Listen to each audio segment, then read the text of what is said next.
बंदी छोड़ सतगुरु रामपाल जी परमेश्वर जी की जय हो।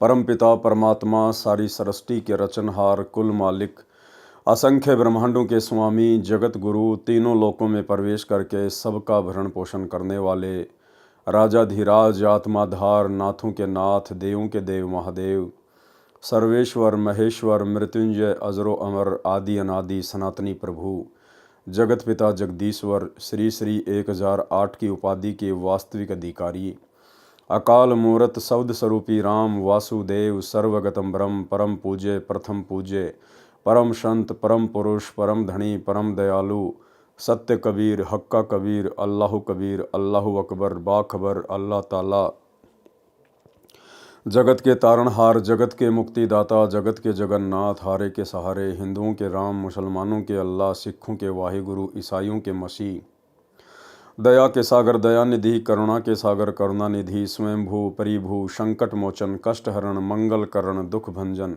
अविगत कबीर निर्विकार निर्विषम परमात्मा अलय अलेख सतगुरु आदि अनादि सतगुरु असली मर्यादा पुरुषोत्तम असली राम असली कृष्ण असली घनश्याम असली मुरारी राजाओं के राजा महाराजाओं के महाराजा शहंशाहों के शहंशाह सम्राटों के सम्राट भगवानों के भगवान अल्लाहों के अल्लाह प्रभुओं के प्रभु मसीहों के मसीह सच्चे वाहिगुरु बाबाओं के बाबा पीरों के पीर सेठों के सेठ जगत सेठ सावड़सा सेठ सर्वगुण संपन्न अनंत कोटि कलाओं के स्वामी अनंत कोटि ब्रह्मांडों के नायक योगियों में महायोगी ध्यानियों में महाध्यानी सिद्धों में परम सिद्ध ज्ञानियों में तत्वज्ञानी ब्रह्म ज्ञानी महाज्ञानी परम ज्ञानी सर्वश्रेष्ठ ज्ञानी विज्ञानी युवा कबीर समरथ कबीर असमवात अमित ओजा सच्चे रहनुमा करीम अल्लाह सुभान अल्लाह दुनिया के अंतिम पैगंबर 8 सितंबर 1951 से गांव धनाना जिला सोनीपत हरियाणा भारतवर्ष की पावन भूमि पे प्रकट रियल कल की भगवान श्री नारायण साकार हरि श्री बाबा साहेब सौद स्वरूपी राम संत श्रोमणी सतगुरु रामपाल जी परमेश्वर जी के चरण कमल में साध संगति से जुड़े हुए देश विदेश से हम सभी सत्सेवक भाई बहनों का अनंत कोटि दंडवत प्रणाम।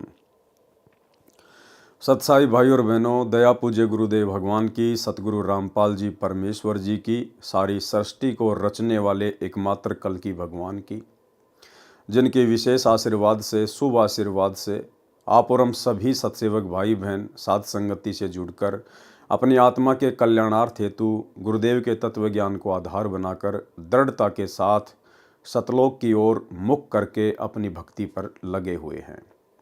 भाई और बहनों, साध संगतियों का नसीब होना गुरुदेव भगवान की बहुत बड़ी रजा होती है।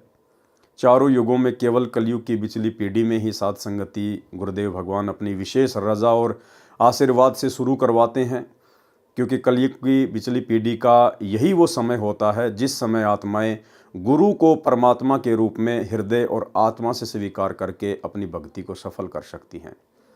और गुरु को ही परमात्मा मानने की प्रोसीजर केवल साध संगति से ही परमात्मा हर कलयुग की बिचली पीढ़ी में शुरू करवाते हैं। आने वाले समय में तो पूरा विश्व साध संगति से जुड़ेगा। आज जो मर्यादा जो नियम गुरु के प्रति जो भाव श्रद्धा लगन निष्ठा समर्पण आप और हम सत्सेवक भाई बहनों की बन चुकी है, इसी प्रकार से पूरा विश्व गुरुदेव भगवान की भक्ति करेगा। लेकिन आप और हमारा परम सौभाग्य विशेष रजा बख्शी गुरुदेव भगवान ने कि हमें परमेश्वर ने सबसे पहले साध संगति से जोड़ा।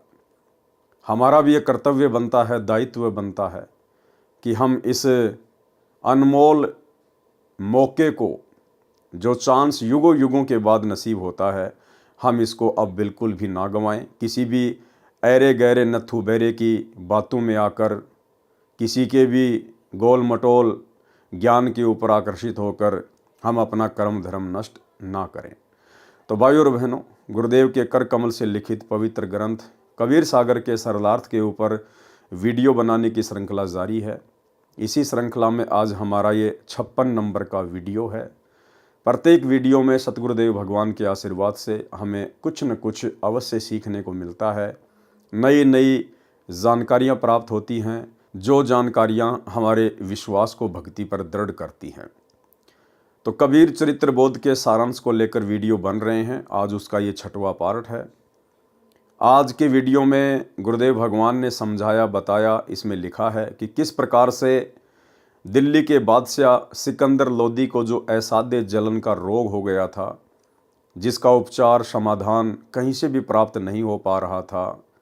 मुसलमान धर्म के जितने भी मुल्ला मौलवी काजी थे, हिंदू धर्म के जितने भी धर्मगुरु और पंडित थे, अन्य जितने भी जंत्र मंत्र करने वाले थे, सिकंदर लोदी ने सभी से इलाज करवाया, परंतु कोई समाधान नहीं हुआ। अंत में सब ने कह दिया कि ये आपके प्रारब्ध का कर्म है, आपको भोगना ही पड़ेगा। फिर कैसे गुरुदेव भगवान ने विशेष परिस्थितियां बनाई, राजा सिकंदर लोदी को अधीन किया, नम्र किया, और उसके बाद आशीर्वाद मात्र से उनका असाध्य जलन का रोग ठीक कर दिया। तो आगे का विवरण हम पूज्य गुरुदेव जी के कर कमल से लिखे हुए इस पवित्र ग्रंथ से प्राप्त करेंगे। तो आपके सामने है पवित्र ग्रंथ कबीर सागर का सरलार्थ, पेज नंबर है 544। सिकंदर लोदी बादशाह का असाध्य जलन का रोग ठीक करना। एक बार दिल्ली के बादशाह सिकंदर लोदी को जलन का रोग हो गया। जलन का रोग ऐसा होता है जैसे किसी का आग में हाथ जल जाए, उसमें पीड़ा बहुत होती है।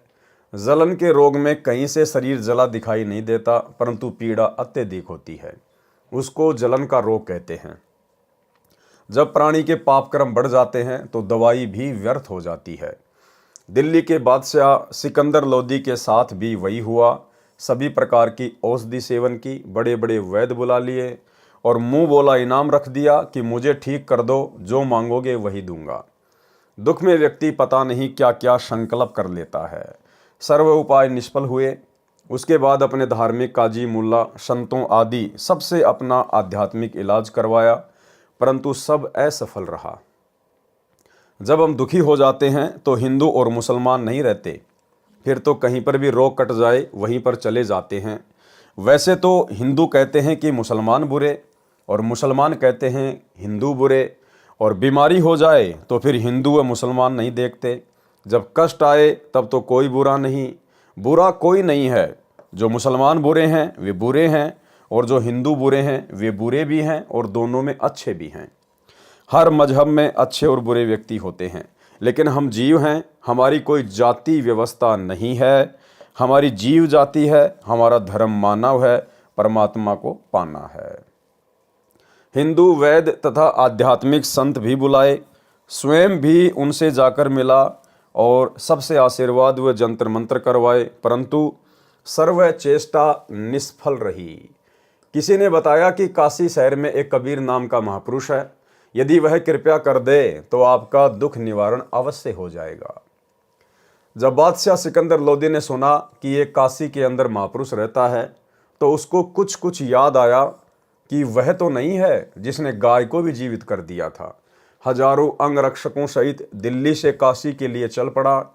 वीर सिंह बघेला काशी नरेश पहले ही कबीर साहिब की महिमा और ज्ञान सुनकर कबीर साहिब के शिष्य हो चुके थे और पूर्ण रूप से अपने गुरुदेव में आस्था रखते थे। उनको कबीर साहिब की महिमा का ज्ञान था, क्योंकि कबीर परमेश्वर वहाँ पर बहुत लीलाएं कर चुके थे। जब सिकंदर लोदी बनारस गया तथा वीर सिंह से कहा कि वीर सिंह मैं बहुत दुखी हो गया हूँ, अब तो आत्महत्या ही शेष रह गई है। यहाँ पर कोई कबीर नाम का संत है, आप जानते होंगे कि वह कैसा है। इतनी बात सिकंदर बादशाह के मुख से सुनी थी। काशी नरेश वीर सिंह की आंखों में पानी भर आया और कहा कि अब आप ठीक स्थान पर आ गए हैं, अब आपके दुख का अंत हो जाएगा। बादशाह सिकंदर ने पूछा कि ऐसी क्या बात है। वीर सिंह ने कहा कि वह कबीर जी स्वयं परमात्मा आए हुए हैं, परमेश्वर स्वरूप हैं। यदि उनकी दया दृष्टि हो गई तो आपका रोग ठीक हो जाएगा। राजा सिकंदर ने कहा कि जल्दी बुला दो। काशी नरेश वीर सिंह देव बघेल ने विनम्रता से प्रार्थना की कि आपकी आज्ञा शिरोधार्य है, आदेश भिजवा देता हूँ, लेकिन ऐसा सुना है कि संतों को बुलाया नहीं करते। यदि वे आ भी गए और रजा नहीं बख्शी तो भी आने का कोई लाभ नहीं। बाकी आपकी इच्छा। सिकंदर ने कहा कि ठीक है, मैं स्वयं ही चलता हूँ, इतनी दूर आ गया हूँ, वहाँ पर भी अवश्य चलूँगा। शाम का समय हो गया था। वीर सिंह को पता था कि इस समय साहिब कबीर जी अपने औपचारिक गुरुदेव स्वामी रामानंद जी के आश्रम में ही होते हैं। यह समय परमेश्वर कबीर जी का वहाँ मिलने का है। वीर देव सिंह बघेल, काशी नरेश तथा सिकंदर लोधी दिल्ली के बादशाह दोनों स्वामी रामानंद जी के आश्रम के सामने खड़े हो गए। वहां जाकर पता चला कि कबीर साहिब अभी नहीं आए हैं, आने ही वाले हैं। वीर सिंह अंदर नहीं गए, बाहर सेवक खड़ा था, उससे ही पूछा। सिकंदर ने कहा कि तब तक आश्रम में विश्राम कर लेते हैं। राजा वीर सिंह ने स्वामी रामानंद जी के द्वारपाल सेवक से कहा कि रामानंद जी से प्रार्थना करो कि दिल्ली के बादशाह सिकंदर लोधी आपके दर्शन भी करना चाहते हैं और साहिब कबीर का इंतजार भी आपके आश्रम में ही करना चाहते हैं। सेवक ने अंदर जाकर रामानंद जी को बताया कि दिल्ली के बादशाह सिकंदर लोधी आए हैं। रामानंद जी मुसलमानों से घृणा करते थे।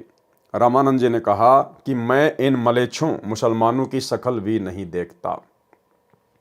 ध्यान देना भाई और बहनों, रामानंद जी मुसलमानों से घृणा करते थे। रामानंद जी ने कहा कि मैं इन मलेच्छों मुसलमानों की शक्ल भी नहीं देखता। भाई और बहनों, वैसे तो ये किसी भी भक्ति में उचित नहीं है, और विशेषकर इस कबीर परमेश्वर सतगुरु रामपाल जी की भक्ति में ये जो घृणा शब्द है, राग द्वेष ईर्ष्या मनमुटाव जलन, ये बिल्कुल भी न्यायोचित नहीं है।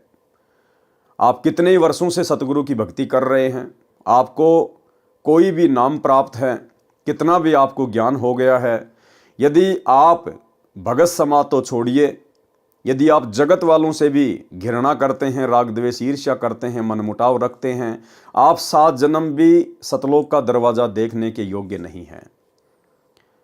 और इस काल के द्वारा उत्पन्न किया गया ये सबसे भयंकर रोग राग द्वेष ईर्ष्या का, घृणा का, ये सतगुरु रामपाल जी परमेश्वर जी के परिवार को बुरी तरह से घेर के बैठा है।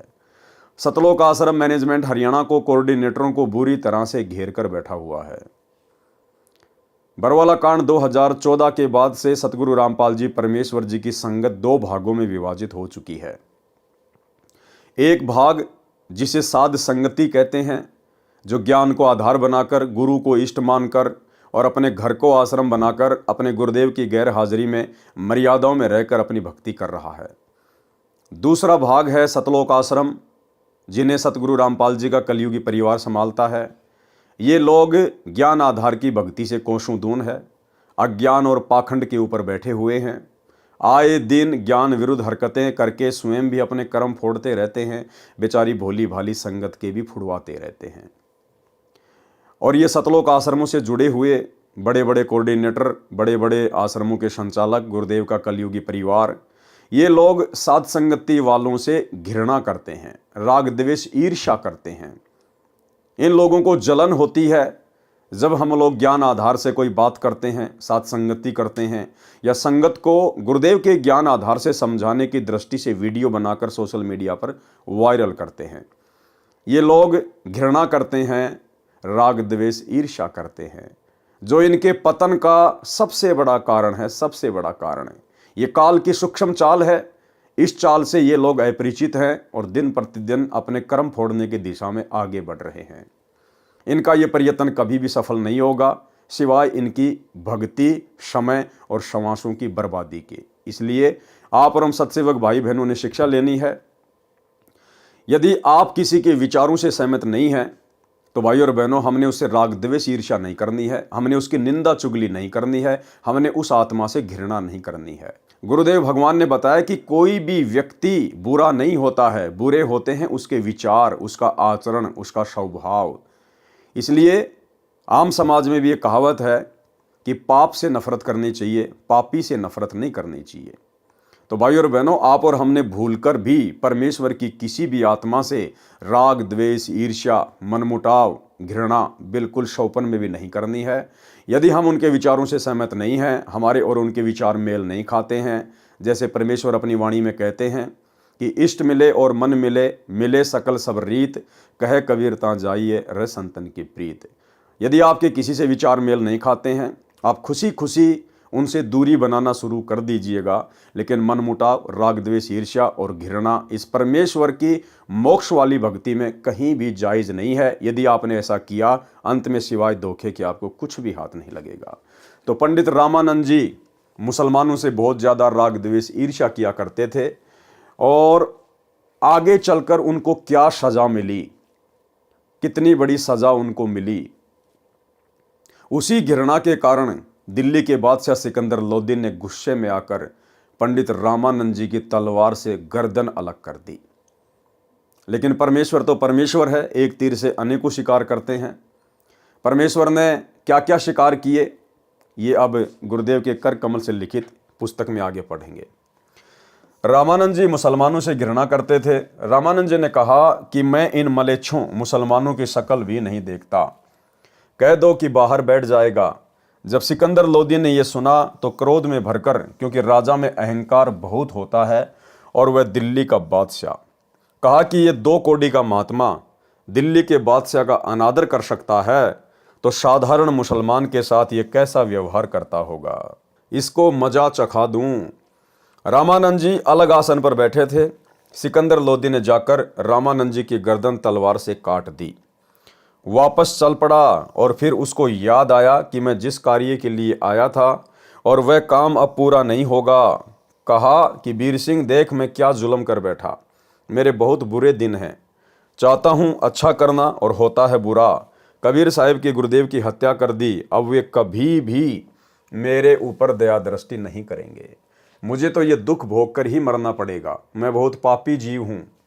ये कहता हुआ आश्रम से बाहर की ओर चल पड़ा। वीर सिंह अपने बादशाह के आगे क्या बोलता। जो ही आश्रम से बाहर आए कबीर साहिब आते दिखाई दिए। वीर सिंह ने कहा कि महाराज जी, मेरे गुरुदेव कबीर साहिब आ गए। जो ही कबीर साहिब थोड़ी दूर रह गए, वीर सिंह ने जमीन पर लेटकर उनको दंडवत प्रणाम किया। अब सिकंदर बहुत घबराया हुआ था। अगर उसने ये जुल्म नहीं किया होता तो वह दंडवत नहीं करता, और दंडवत नहीं करता तो साहिब उस पर रजा भी नहीं बख्श पाते, क्योंकि ये नियम होता है। यानी परमेश्वर कहते हैं, आधीनी के पास है पूर्ण ब्रह्म दयाल, मान बड़ाई मारियो बेअदबी सिरकाल। सारी लीला परमेश्वर ने खेली। और लीला क्यों खेली भाई और बहनों? सिर्फ और सिर्फ वर्तमान में आप और हम बिचली पीढ़ी वाले भक्तों को शिक्षा देने के लिए कि जब तक आप अपने गुरुदेव के प्रति और आम समाज के प्रति इतने आधीन भाव से नहीं हो जाएंगे, तब तक आपको परमेश्वर की प्राप्ति नहीं हो सकती। मालिक वो रजा नहीं करेगा जिस रजा के लिए वे धरती पर प्रकट हैं। मालिक को पता था कि सिकंदर लोदी दिल्ली का बादशाह है और राजा मान बड़ाई और अहंकार से कूट कूट के भरा होता है। और संतों से यदि आपने कोई राहत प्राप्त करनी है, संतों से कोई समाधान प्राप्त करना है, तो आपने संतों के आगे झुकना पड़ेगा, आपने विनम्र होना पड़ेगा, अधीन होना पड़ेगा। जिस प्रकार पानी पीने के लिए ठूटी के नीचे झुकना पड़ता है, ऊपर मुंह करके पानी नहीं पिया जाएगा। पी भी लिया तो वो पानी आपको पूरी संतुष्टि नहीं दे पाएगा। तो कबीर परमेश्वर जी ने अपनी प्यारी आत्मा सिकंदर लोदी का जलन का असाध्य रोग ठीक करना था। अपनी महिमा भी उन्होंने जो है वो प्रकट करवानी थी। आप और हमारे लिए वर्तमान में एक संदेशा भी देना था, परमेश्वर ने उदाहरण भी पेश करना था, और उस घटना को परमेश्वर ने जन्म दिया। दूसरी तरफ पंडित रामानंद जी, उनको भी परमात्मा ने एक सबक सिखाना था कि जब तक आप इस भक्ति मार्ग में समदृष्टि से होकर नहीं चलोगे, सभी को अपने भाई बहन नहीं समझोगे, तब तक आप इस भक्ति मार्ग पर सफल नहीं हो सकते।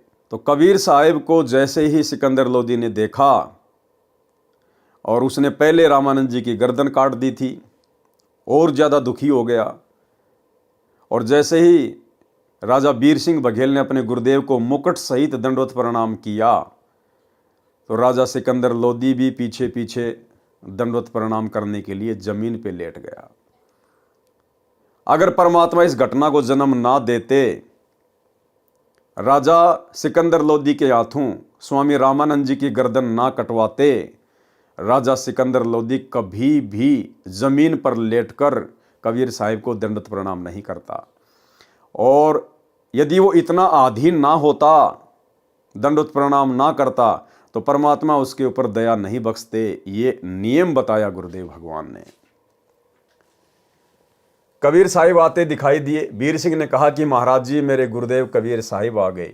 जो ही कबीर साहिब थोड़ी दूर रह गए, वीर सिंह ने जमीन पर लेटकर उनको दंडवत प्रणाम किया। अब सिकंदर बहुत घबराया हुआ था। अगर उसने ये जुल्म नहीं किया होता तो वह दंडवत नहीं करता, और दंडवत नहीं करता तो साहिब उस पर रजा भी नहीं बख्श पाते, क्योंकि ये नियम होता है। अति आधीन दीन हो प्राणी, ताते कहिए ये अकत कहानी, ऊंचे पात्र जल ना जाई, ताते नीचा हुजे भाई। आदीनी के पास है पूर्ण ब्रह्म दयाल, मान बढ़ाई मारिए बेअदबी सिरकाल। कबीर परमेश्वर ने यहाँ पर एक तीर से दो शिकार किए। स्वामी रामानंद जी में धर्म भेद भाव की भावना शेष थी, वह भी निकालनी थी। और भाइयों और बहनों, वर्तमान में 650 साल के बाद भी ये धर्म भेद भावना सतलोक आश्रम मैनेजमेंट हरियाणा में कूट कूट के भरी है। ये लोग ज्ञान गंगा पुस्तक का प्रचार करते हैं, लेकिन इन्होंने ज्ञान गंगा पुस्तक का एक पेज भी ढंग से अगर पढ़ लिया होता, समझ लिया होता, तो इनका खुद का उद्धार हो जाता। अभी कुछ ही दिन पहले जब बांग्लादेश में तख्ता पलट हुआ, वहाँ के मुसलमानों ने हिंदुओं के ऊपर अत्याचार करने शुरू किए, जैसा कि न्यूज़ वगैरह आ रही हैं। हमारे देश के जो हिंदू भाई हैं, जिनको आध्यात्मिक ज्ञान नहीं है, तत्व ज्ञान नहीं है, धर्म और जाति मजहबों की जंजीरों में जकड़े हुए हैं काल प्रेरणा से, तो यहाँ के विश्व हिंदू परिषद और बजरंग दल वालों ने मध्य प्रदेश में और अन्य जगह पर रैलियां निकाली, धरने निकाले, सभाएं की, विरोध प्रदर्शन किया। और इस विरोध प्रदर्शन में जबरदस्ती बिरानी आग में सतलोक आश्रम मैनेजमेंट हरियाणा भी कूद पड़ा। देवास और मंदसौर के आसपास के भक्तों को मुसलमानों के विरोध में बजरंग दल वालों के साथ में बैठा दिया गया, वहां के कोऑर्डिनेटरों के द्वारा। अरे भैया, हम तो परमेश्वर के बच्चे हैं। अरे आप और हमारा धर्म ना हिंदू है, ना मुसलमान, ना सिख, ना ईसाई। हम पैदा जरूर हिंदू मुस्लिम सिख ईसाई धर्मों में हुए हैं, लेकिन आज हमें असली धर्म की परिभाषा का ज्ञान हो गया। आज हम असली मानव धर्म से जुड़ चुके हैं। जीव हमारी जाति है, मानव धर्म हमारा, हिंदू मुस्लिम सिख ईसाई धर्म नहीं कोई न्यारा। इसके बावजूद भी सतलोक आश्रम मैनेजमेंट हरियाणा मुसलमानों के विरोध में और हिंदुओं के पक्ष में खड़े होकर और रैलियों में जगत वालों के साथ बैठे हैं। ये होता है धर्म भेदभाव। ये धर्म भेदभाव इस कबीर परमात्मा सतगुरु रामपाल जी के भक्ति मार्ग में नहीं चलेगा। ऐसा करने से भगत की मर्यादा खंडित होती है, गुरुदेव नाराज होते हैं। अरे हमें समझ में आ गया, हम बिरानी आग में क्यों जलें। जिनको अभी तक ये बातें समझ में नहीं आई हैं, वो लड़ो मरो जलो, हमें क्या लेना देना। लेकिन जबरदस्ती काल प्रेरणा से सब कुछ ये हुआ। तो यहां पर परमात्मा वही कह रहे हैं, कबीर परमेश्वर जी ने यहां पर एक तीर से दो शिकार किए। स्वामी रामानंद जी में धर्म भेदभाव की भावना शेष थी, वह भी निकालनी थी।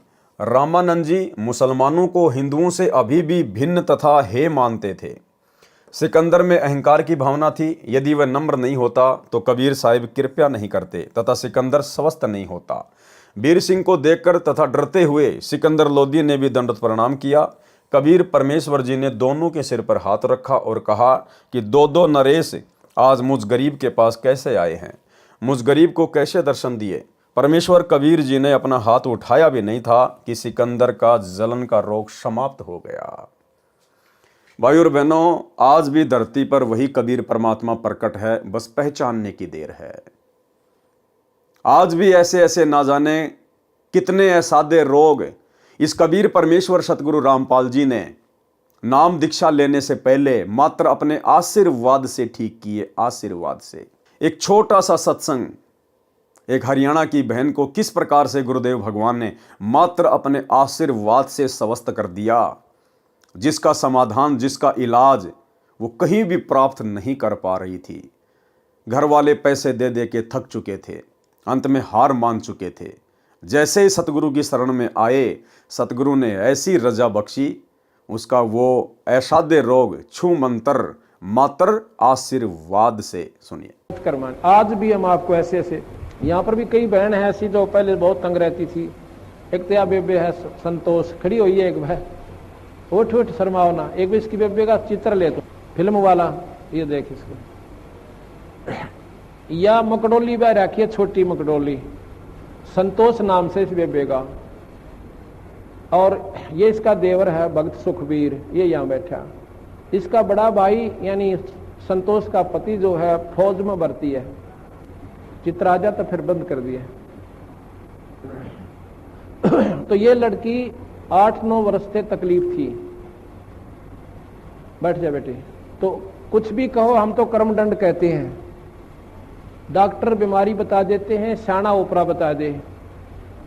तो जी क्या हुआ, इन्होंने सारा इलाज करवा लिया, एक नाम भी ले रखा था किसी दूसरे संत ने, और श्राद्ध नग तो अपने जनु आम चीज सहे, फिर दोख वीर, पूजा वीर, फलानी वीर, दकड़ी भी, वो सारी। आखिर में कौन सा मेरठ में था, कहां से इलाज चल रहा था इनका, यूपी में, सहारनपुर से और कहते हैं, सहारनपुर से इलाज चल रहा था इस लड़की का। तो इसकी सुखबीर की बहन रामरती नाम साड़ जी शीतल नगर में ब्याह रखी, और वह रामरती एक दिन इस बहन श्यावत्री है शीतल नगर में, या हमारी बहन सेविका, इसके पास आ गई। कोई वो लेखा जोखा करते हैं, अंडा करें, सरकारी उनकी ड्यूटी लग जाती है। तो इसने उसको समझा दिया, बेबे बैठ जा, चाह पानी पियो पहला था। फिर कबीर साहब के बारे में इस श्यावत्री ने, एक तो कमला यहीं आ रही हो मेरे ख्याल में, एक राम हुआ बैठी है, ये दोनों बाण अपनी सरकारी नौकरी पे थी, इनकी ड्यूटी लाग रही थी, वे गणना की खातर कोई आंकड़े इकट्ठे करने थे। यह श्यावत्री के पास पहुंच गई। इसने पहला दिन तक चाह पानी पियाई, बेबे तुम बैठ जाओ, फिर पाछे की लिखा लिखाई करियो। फिर ये चित्र देखे कबीर साहब के, ये पूछने लगी। इसने सारी महिमा बताई, बंदी छोड़ गई। रामरती ने अरे नाम ले लिया कमला ने। रामरती ने फिर अपने भाई जगवीर को बता, जगवीर नाम से कि भाई तो कितना ना ले जा, मेरी भाभी ने एक बार महाराज करा ले। जगवीर ने बोला बेबे इब इलाज करवा रखा वहां से, और वहीं दिखाऊंगा। इन्हें बोली रे इलाज करवा रखा, की ने दुख पा रही है, 19-21 का इसका आराम नहीं, तो एक बार ले आ। तो हम गए हुए थे उस समय चंडीगढ़ एक पार्ट, यहाँ Gulab Singh DC deputy commissioner जो होते थे ना, डिप्टी कमिश्नर गुलाब सिंह, वो डायरेक्टर थे वहां पर लोकल बॉडीज के चंडीगढ़। वो हमारे सेवक है, उन्होंने नाम ले रखा है, बड़ी पुण्यात्मा है। अगर उसका उदाहरण आप देख लो, ऐसा देवता इंसान हमने नहीं देखा, इतनी नम्र आत्मा, कोई उसमें छल कपट नहीं। तो वहां हम पाठ करने गए जी। हमने आना था 12 तारीख को, हम आए 13 तारीख को, लेट हो गए थोड़े। तो इन्होंने पता था कि 12 महाराज जी ने आना है कुटिया में, तो ये 11 शाम ने पहुंच गए, और यह बेहोश पड़ी उड़े या संतोष। हम 12 ना या 12 ने भी हुए, जगबीर भी हुई रहे इसके साथ, वो फौज में है। वहां पर हाल बने था हमारा एक सत्संग का। हम 13 न पहुंचे इस समय, अगस्त का महीना। तो न्यू बोले जी एक बेबे आ रही है, बहुत घनी बीमार से। अब बीमार का के मतलब हमारे दौरान हमको डॉक्टर ना वैद नहीं, ये बीमार है, बीमार आने लागे, कुछ अच्छे ढंग का नाम लेनी आता नहीं। अपने मन में संकल्प कर रहा मैं, इतने में इसको कुटिया में ठाक है, वो जगबीर एक दिन और पकड़ कर मेरे पास ले आया, और मैं बाहर बैठा था, ऐसे छां आई हुई थी शाम के समय हाल के अंदर। इनको जब पकड़ के वो ले आए, आप विचार कीजिए, सत्कर मानिए, जो ही मेरे पास लाके या संतोष बिठाई और जगबीर को पूछना ये बात इसके पति से, न्यू अर्नु सिर जोड़ रखा, इसकी हालत न्यू नाड़ टेढ़ी हो रही छोरी की। खाट के पास बिठाई, जैसे हम स्वाभाविक वैसे हाथ रखते हैं, बेबे ठीक हो जाएगी बेटी, माड़ा मन ना करे, सब करेंगे, बंदी छोड़। मैंने ऐसे हाथ ऊपर से हटाया भी नहीं था, इतना में यह लड़की न्यू बैठ गई कि जन उसका कुछ भी कोई ना। बोल सतगुरुदेव, बंदी छोड़ कबीर साहेब।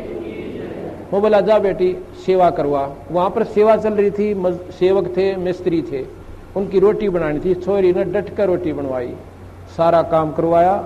अगले दिन सारा काम करवाया। अगले दिन ये दिन के 11 बजे नाम लेकर और जब घर न आए, फिर हमने कहा एक पाठ करवाओ बंदी छोड़ की वाणी का, ये धर्म का काम हो से। तो जिस दिन ये पाठ प्रकाश हुआ इनका, मैं जाता हूं पिछले दिन, जिस दिन पाठ प्रकाश हुआ इसका फिर गड़बड़ होगी एक बवाई, और यह दर्द पड़ी और गिर के आप बोला। मैं गया जो बताई ना सुखबीर नरेंद्र की मार ने, और सारे पड़ोसी उड़ोसी वो सारी इकट्ठी होगी। अब के बोल रहे हैं वो पेतरीन के, एक तो बूढ़ा मर रहा था, ताऊ है दादा, और एक उसका लड़का छोटा सा उम्र का 12, 13, 14 साल की उम्र का, वो मर रहा है। और जब पहला न्यो क्या करता, तुमने खोऊंगा धरती पर तय, थारा न्यो कर दूंगा, थारा नाश करूंगा, मेरा हक दे दो फलान। उस दिन वो के बोलिया, मैं तने नाटू था निर्भाग, तुम आज ना ले चला, बड़ा बुढ़ा आदमी मरवा दिया तने। जो बोला तू आज ना ले चला, मैं नाटू था, उनके महाराज जी का नाम ले लिया ही, मारी उड़ा पार बसावे को ना। अन्य बोला तो अब आई आज तो हम थारा आगे गलती तय, आज पाछा हम तो बड़ा को नहीं, पर ने बोला जावांगे कि थारी रोखाड़ करया करांगे खेता में। जब बोल सतगुरु दे, इनका पेटा भरनता ही बंदी छोड़ने ने दिखा था ना, कड़ा बढ़न दे वो नाड़े, अगर इनका यकीन ना होगा तो उस दिन के बाद 2 साल तो ऊपर हो गए इस लड़की ने बंदी छोड़ की कृपा थे इसका सोच शरीर से। बोल सतगुरुदेव। तो भाई और बहनों, आज भी वही कबीर परमात्मा सतलोक का शहंशाह 8 सितंबर 1951 से सतगुरु रामपाल जी के रूप में धरती पे प्रकट है, बस पहचानने की देर है। मुझ गरीब को कैसे दर्शन दिए? परमेश्वर कबीर जी ने अपना हाथ उठाया भी नहीं था कि सिकंदर का जलन का रोग समाप्त हो गया। सिकंदर लोदी की आंखों में पानी आ गया। संत के सामने ये मन भाग जाता है और यह आत्मा ऊपर आ जाती है, क्योंकि परमात्मा आत्मा का साथी है। अंतर्यामी एक तुम, आत्म के आधार, आत्मा का आधार कबीर भगवान है। स्वामी रामानंद जी को जीवित करना। सिकंदर लोदी ने पैर पकड़कर छोड़े नहीं और रोता ही रहा। परमेश्वर जानी जान होते हुए भी कबीर साहब ने सिकंदर लोदी दिल्ली के बादशाह से पूछा, क्या बात है? सिकंदर ने कहा कि दाता, मैंने घोर अपराध कर दिया, आप मुझे क्षमा नहीं कर सकते। जिस काम के लिए मैं आया था वह ऐसादे रोग तो आपके स्पर्श मात्र से ठीक हो गया, इस पापी को क्षमा कर दो। कबीर साहब ने कहा, क्षमा कर दिया, ये तो बता कि क्या हुआ? सिकंदर ने कहा कि आप क्षमा कर ही नहीं सकते, मैंने ऐसा पाप किया है। कबीर साहब ने कहा कि क्षमा कर दिया। सिकंदर ने फिर कहा कि सच में माफ़ कर दिया। कबीर साहब ने कहा कि हाँ, माफ़ कर दिया, अब बता क्या कष्ट है? सिकंदर ने कहा कि दाता, मुझ पापी ने गुस्से में आकर आपके गुरुदेव का सिर कलम कर दिया, और फिर सारी कहानी बताई। कबीर साहब बोले, कोई बात नहीं, जो हुआ प्रभु इच्छा से हुआ है। आप स्वामी रामानंद जी का अंतिम संस्कार करवा कर जाना, नहीं तो आप निंदा के पात्र बनोगे। परमेश्वर कबीर साहब जी नाराज नहीं हुए। सिकंदर लोदी ने वीर सिंह के मुख की ओर देखा और कहा कि वीर सिंह, ये तो वास्तव में भगवान है। देखिए, मैंने गुरुदेव का सिर काट दिया और कबीर जी को क्रोध भी नहीं आया। वीर सिंह चुप रहा और साथ साथ हो लिया और मन ही मन में सोचता है कि अभी क्या है, अभी तो और देखना, ये तो शुरुआत है। कबीर परमेश्वर जी द्वारा शिष्यों की परीक्षा लेना, यानी 650 साल पहले परमेश्वर के 64 लाख शिष्य हो गए थे, और 64 के 64 लाख शिष्य केवल चमत्कारों को देखकर अद्वितीय आध्यात्मिक लाभ प्राप्त करके, ना कि ज्ञान को आधार बनाकर जुड़े हुए थे। और जो व्यक्ति भक्ति मार्ग पर ज्ञान को आधार बना के नहीं जुड़ता है, भक्ति नहीं करता है, वो अवश्य गलती करता है, क्योंकि ये भक्ति मार्ग है, ये ज्ञान मार्ग है। तो 64 के 64 लाख शिष्य परमेश्वर की एक परीक्षा में फेल हो गए। क्या थी वो परीक्षा? देखिए, कबीर परमेश्वर जी द्वारा शिष्यों की परीक्षा लेना। बंदी छोड़ कबीर परमेश्वर जी द्वारा अनेकों अनहोनी लीला करने से प्रभावित होकर 64 लाख शिष्य बने थे। परमेश्वर तो भूत भविष्य तथा वर्तमान की जानते हैं। उनको पता था कि ये सब चमत्कार देखकर तथा इनको मेरे आशीर्वाद से हुए भौतिक लाभों के कारण मेरी जय जयकार कर रहे हैं। इनको मुझ पर विश्वास नहीं है कि मैं परमात्मा हूँ, परंतु देखा देखी कहते अवश्य हैं कि कबीर साहिब जी हमारे सदगुरु जी तो स्वयं परमात्मा आए हैं, अपने लाभ भी बताते हैं। कबीर गुरु मानुष कर जानते, ते नर कहिए अंध, ओवे दुखी संसार में आगे यम के फंद। कबीर गुरु को मानुष जो गिने और चरणामृत को पान, ते नर नरक में जाएंगे युग युग बने समान। भाई और बहनों, आदरणीय गरीबदास जी महाराज जी ने ये वाणियाँ खाली टाइम पास के लिए नहीं लिखी हैं, मनोरंजन के लिए नहीं लिखी हैं। आदरणीय गरीबदास जी आप और हम पिछली पीढ़ी वाले भक्तों को आगाह करना चाहते हैं कि नालायकों, बिचली पीढ़ी में जब वो 5505 वाला समय आएगा, उस समय मेरा सतगुरु कबीर परमात्मा जो मुझे छुड़ानी के खेतों में आके मिला था जिंदा बाबा के रूप में, वही मेरा सतगुरु आगे चलकर दिल्ली मंडल में आएगा। सतगुरु दिल्ली मंडल आई सी, सूती धरनी सुम जगाई सी। तो आज दिल्ली मंडल में कौन आए हैं? सतगुरु रामपाल जी। तो सतगुरु रामपाल जी कौन हुए? गरीबदास जी के सतगुरु। और गरीबदास जी के सतगुरु कौन थे? खुद कबीर भगवान। तो कौन हुए सतगुरु रामपाल जी? खुद कबीर परमात्मा। क्योंकि गरीबदास जी ने अपने सतगुरु के विषय में अपने सदग्रंथ साहिब में असुर निकंदन रमैणी में लिखा है, जो हम रोज पाठ करते हैं दोपहर को, कि सतगुरु दिल्ली मंडल आईसी और सूती धरनी सुम जगाई सी। कि सतगुरु दिल्ली मंडल में आईसी यानी आएगा, और सूती धरनी सुम जगाई सी यानी आध्यात्मिक अज्ञानता में जो लोग सोए हुए हैं, जो दान धर्म नहीं करते, कंजूस हो चुके हैं, उनको आके जगाएगा। तो सतगुरु कौन हुए? गरीबदास जी के सतगुरु स्वयं कबीर परमात्मा आज सतगुरु रामपाल जी के रूप में धरती पे प्रकट हैं। आप और हम इनको पहचानने में देरी ना करें। इसलिए गरीबदास जी ने अपनी वाणी में कहा कि गुरु मानुष कर जानते वो नर कहिए अंध, और वह दुखी संसार में आगे यम की फंद।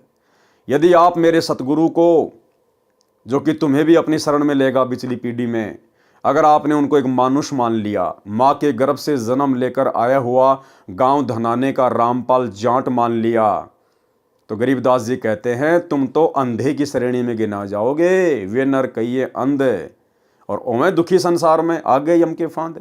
क्योंकि गुरु को मानुष मानने वाला मोक्ष प्राप्त नहीं कर सकता। मोक्ष प्राप्त नहीं करेगा तो यही 84 लाख योनियों में रह जाएगा, जन्म और मरण में रह जाएगा, तो दुख ही दुख उठाएगा। भाई और बहनों, मौका है आज अपने गुरुदेव को परमेश्वर मानकर इस काल के असंख्य कष्टों से छुटकारा प्राप्त करने का। अन्यथा ये गोल्डन चांस फिर हमें ना जाने कब मिलेगा।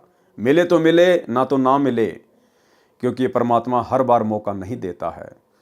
और भी असंख्यों आत्माएं हैं परमेश्वर ने जिनको भी अपनी शरण में लेना होता है, भक्ति की कलम चढ़ानी होती है। आज सहज में परमात्मा हमें मिल गया, आज हमें सहज में मोक्ष मिलने जा रहा है। आवश्यकता है तो ज्ञान को आधार बनाकर और गुरु को परमात्मा मानकर भक्ति करने की। ये गलती भाई और बहनों आज हम बिल्कुल भी ना करें। दूसरा, आदरणीय गरीबदास जी कह रहे हैं कि गुरु को मानुष जो गिने और कर चरणा अमृत को पान, ते नर नरक में जाएंगे जन्म जन्म बने समान। यानी आपने उस तत्वदर्शी संत को गुरु भी धारण कर लिया, और यदि आप लोगों की देखा देखी रोजाना उनका चरणामृत भी ले रहे हो और गुरु को मान रहे हो, मानुष माँ के गर्भ से जन्म लिया हुआ, तो भी आप पार नहीं हो सकते। और पार नहीं होगे तो 84 लाख योनियों में जाओगे, जन्म जन्म बने समान, यानी कुत्ते की योनि प्राप्त करोगे। कितनी बड़ी बात कह दी गरीबदास जी ने कि उस तत्वदर्शी संत की शरण में आने के बाद भी अगर उनको परमात्मा नहीं माना और एक मानुष मानकर चरणामृत पीते रहे तो कुत्ते की योनि प्राप्त होगी, जन्म जन्म बने समान। और आज सात संगत से जुड़े हुए सत्सेवक भाई बहनों को छोड़कर सतलोक आश्रमों से जुड़ी हुई 90% संगत सतगुरु रामपाल जी को मानुष मानकर ही चरणामृत लेती है। और चरणामृत भी कभी कभार याद आ गया तो, खांसी जुकाम हो गया तो, ना उनको चरणामृत लेने की विधि का पता। क्योंकि ये लोग 8 सितंबर को अपने गुरुजी का जन्मदिन मनाते हैं इन आश्रमों में। ये लोग अपने गुरुजी को इंद्रोमाई के पेट से जन्म लिया हुआ मानते हैं। इसीलिए तो गरीबदास जी ने कहा था कि गुरु मानुष कर जानते वो नर कहिए अंध। मानुष कौन होता है? जो मां के गर्भ से जन्म लेके आता है। तो ये आध्यात्मिक क्षेत्र में बहुत बड़ी गलती, सबसे बड़ी गलती की जा रही है काल प्रेरणा से सतलोक आश्रम मैनेजमेंट हरियाणा के द्वारा। एक छोटा सा सत्संग जिसमें गुरुदेव ने स्पष्ट कर दिया गरीबदास जी की इसी वाणी को आधार बनाकर कि गुरु को मानुष जो गिने कर चरणा अमृत को पान, ते नर नरक में जाएंगे जन्म जन्म बने समान। और गुरुदेव फिर लास्ट में कह रहे हैं कि चरणामृत अवश्य ले, लेकिन गुरु को परमात्मा मानकर, तब ये चरणामृत काम करेगा। सुनिए सत्संग। कबीर गुरु को मानुष जोगने और चरणामृत को पाने, ते नर नरक जावेंगे, हे जन्म जन्म होवे समान। जो क्या बताते हैं, गुरु को मानुष मानते हैं और चरणामृत भी देखा, चरणामृत भी गुरु जी के चरणों का जल उसको भी पी रहे हैं और ऊपर से एक मनुष्य मान रहे हैं। कहते उससे भी वो भी फिर 84 लाख योनियों का अधिकारी है, उसकी भक्ति चले नहीं। गुरु को मानुष जोगन और चरणामृत को पान, ते नर नरक में जावेंगे, फिर जन्म जन्म होवे समान। चरणामृत ले, लेकिन भगवान समझ के ले। मान लो मूलधन 100 रुपये, पुण्यात्माओं एजुकेशन का अब आपको लाभ होगा। तो भाई और बहनों, सौभाग्य आप और हमारा जो गुरुदेव ने हमें साथ संगति से जोड़कर, इस यथार्थ 13वें पंथ से जोड़कर आप और हमें पहले ही हर बातों से परिचित करवा दिया। और आज आप और हमारे भाव हमारे गुरुदेव में परमेश्वर से भी असंख्य गुणा बढ़कर हो गए हैं, क्योंकि हमें पता चल गया कि गुरु के अलावा दूसरा कोई परमेश्वर है ही नहीं और कोई कबीर भगवान है ही नहीं। यदि सतलोक में भी कोई कबीर भगवान बैठा है तेजोमय रूप में, तो हमारे गुरुदेव भगवान हैं जो अपने एक रूप में वहां पर बैठे हुए हैं। कबीर गुरु मानुष कर जानते, ते नर कहिए अंध, ओए दुखी संसार में आ गए यम के फंद। कबीर गुरु को मानुष जो गिणे और चरणा अमृत को पान, ते नर नरक में जाएंगे जुग जुग होवे समान। एक वेश्या थी जो काशी में बहुत बदनाम थी। एक दिन उसे रात्रि के समय अपने घर की छत पर बैठी को कबीर परमेश्वर जी का सत्संग सुनने को मिला, जो उसके मकान से कुछ ही दूरी पर किसी के घर पर किया गया था। सत्संग वचनों से प्रभावित होकर वह कांपने लगी। विचार किया कि मैंने तो अपना अनमोल जीवन व्यर्थ कर दिया। बदनाम होकर जो धन संग्रह किया है वह यहीं रह जाएगा। इस धन को संग्रह करने में जो पाप किए हैं ये मेरे साथ जाएंगे, क्योंकि सत्संग में यही विचार बताए गए थे। वह बहन घर से निकलकर सत्संग स्थल पर गई। सतगुरुदेव कबीर जी से अपना परिचय बताया तथा कहा कि मैंने जीवन में प्रथम बार ऐसा ज्ञान सुना है। मैं अपना कल्याण कराना चाहती हूँ। क्या मेरा कल्याण भी संभव है गुरुदेव? क्या मेरे जैसी पतित का भी उद्धार हो सकता है? इस जीवन से तो मैं मरना उचित समझती हूँ। मुझे ज्ञान नहीं था कि मैं मनुष्य जीवन के मूल उद्देश्य को छोड़कर नीच कर्म में लिप्त थी। उस लड़की की दास्तां सुनकर परमेश्वर कबीर जी ने कहा कि बेटी, कपड़ा मैला है तो साबुन पानी से धोने से साफ हो जाता है। जब तक प्राणी सत्संग रूपी साबुन पानी के संपर्क में नहीं आता तो उसके पापक्रम रूपी मैल साफ नहीं होते। सांसारिक कार्यों में तथा आपराधिक कर्मों से आत्मा मलिन हो जाती है। जैसे वस्त्र पहनते हैं तो मैले हो जाते हैं, उनको प्रतिदिन साबुन तथा पानी से धोया जाता है तो मैल प्रतिदिन साफ हो जाता है, वस्त्र उज्जवल रहता है। इसी प्रकार आपराधिक कार्य त्याग कर करने योग्य सांसारिक कार्य करने में भी पाप होता है। जैसे पृथ्वी पर चलते हैं तो जीव जंतु मरते हैं, भोजन पकाते हैं तो अग्नि में जीव मरते हैं, मजदूरी करते हैं, खेती करते हैं, उनमें भी जीव मरते हैं, खाना खाते हैं, पानी पीते हैं, श्वास लेते हैं, इनमें भी जीव मरते हैं। जो शास्त्र विधि अनुसार साधना नहीं करते तथा आपराधिक कार्य भी करते हैं, उनके पाप कर्म संचित होते रहते हैं। जो आपराधिक कर्म त्याग कर शास्त्र विधि अनुसार साधना करते हैं तो उनके पाप प्रतिदिन वस्त्र के मैल की तरह नष्ट होते रहते हैं। आप दीक्षा लो तथा पाप कर्म त्याग कर मर्यादा में रहकर साधना करो, कल्याण अवश्य होगा। बहन ने प्रश्न किया कि हे प्रभु, जो मेरे आज तक पाप संचित हो चुके हैं उनको कैसे नष्ट किया जाएगा? परमेश्वर कबीर जी ने कहा कि हे बेटी, जब ही सतनाम हृदय धरो, भयो पाप को नाश, जैसे चिनगी अग्नि की पड़े पुराने घास। भावार्थ, परमेश्वर कबीर जी ने कहा कि मेरे पास साधना का सत्य मंत्र है, उसको दीक्षा में देता हूँ। साधक श्रद्धा के साथ मर्यादा में रहकर भक्ति करता है तो उसके सब पाप कर्म ऐसे जलकर नष्ट हो जाते हैं जैसे पुराने सूखे हजारों मण घास में अग्नि की चिंगारी लगने से सर्व घास जलकर भस्म राख हो जाता है। फिर पवन चलती है तो उड़ जाता है, वह स्थान भी साफ हो जाता है। गरीब जैसे सूरज के आगे बदरा, ऐसे कर्म छयारे, प्रेम की पवन करे चितमंजन, झिलके तेज नयारे। भावार्थ, कबीर परमेश्वर जी ने संत गरीबदास जी को भी यही ज्ञान बताया था। वही ज्ञान उस गणिका बेटी को बताया कि जैसे सूर्य के सामने बादल छा जाते हैं तो सूर्य का प्रकाश दिखाई नहीं देता, जब तेज हवा चलती है तो बादल बिखर जाते हैं, सूरज का प्रकाश स्पष्ट दिखाई देता है। इसी प्रकार आत्मा तथा परमात्मा के बीच में पाप कर्मों की छाया हो जाती है। सतगुरु से दीक्षा लेकर श्रद्धा प्रेम से साधना करने से प्रभु में प्रेम उत्पन्न होता, आंखों से आंसू गिरने लगेंगे, उस प्रेम रूपी पवन से पाप कर्म नष्ट हो जाएंगे, आत्मा को परमात्मा का दर्शन होगा। इस प्रकार घोर से घोर अपराधी भी सतगुरु शरण में आने से सत्य साधना करके मोक्ष को प्राप्त हो जाता है। उस बहन ने उसी समय परमेश्वर कबीर जी के चरणों में गिरकर दीक्षा की भीख मांगी। दयालु सतगुरु जी ने उस जीव पर दया की, दीक्षा देकर कृतार्थ किया। उस लड़की ने अपना सर्व धन सतगुरु के आगे रख दिया। देखो भाई और बहनों, ध्यान दो, जब गणिका बहन ने परमात्मा से दीक्षा प्राप्त की, दीक्षा प्राप्त करने के बाद उस गणिका बहन ने जो भी उल्टे सीधे कुकर्म करके, वैश्यावर्ती का धंधा करके जो धन कमाया था, वो सारा का सारा धन उसने अपने गुरुदेव के चरणों में समर्पित कर दिया। और गुरुदेव भगवान ने कहा कि बेटा, ये जितना भी धन है इसको तू भंडारे में लगा दे, ये धर्म के कार्य में लगा दे, और आज के बाद मेहनत मजदूरी करके अपना जीवन निर्वाह कर।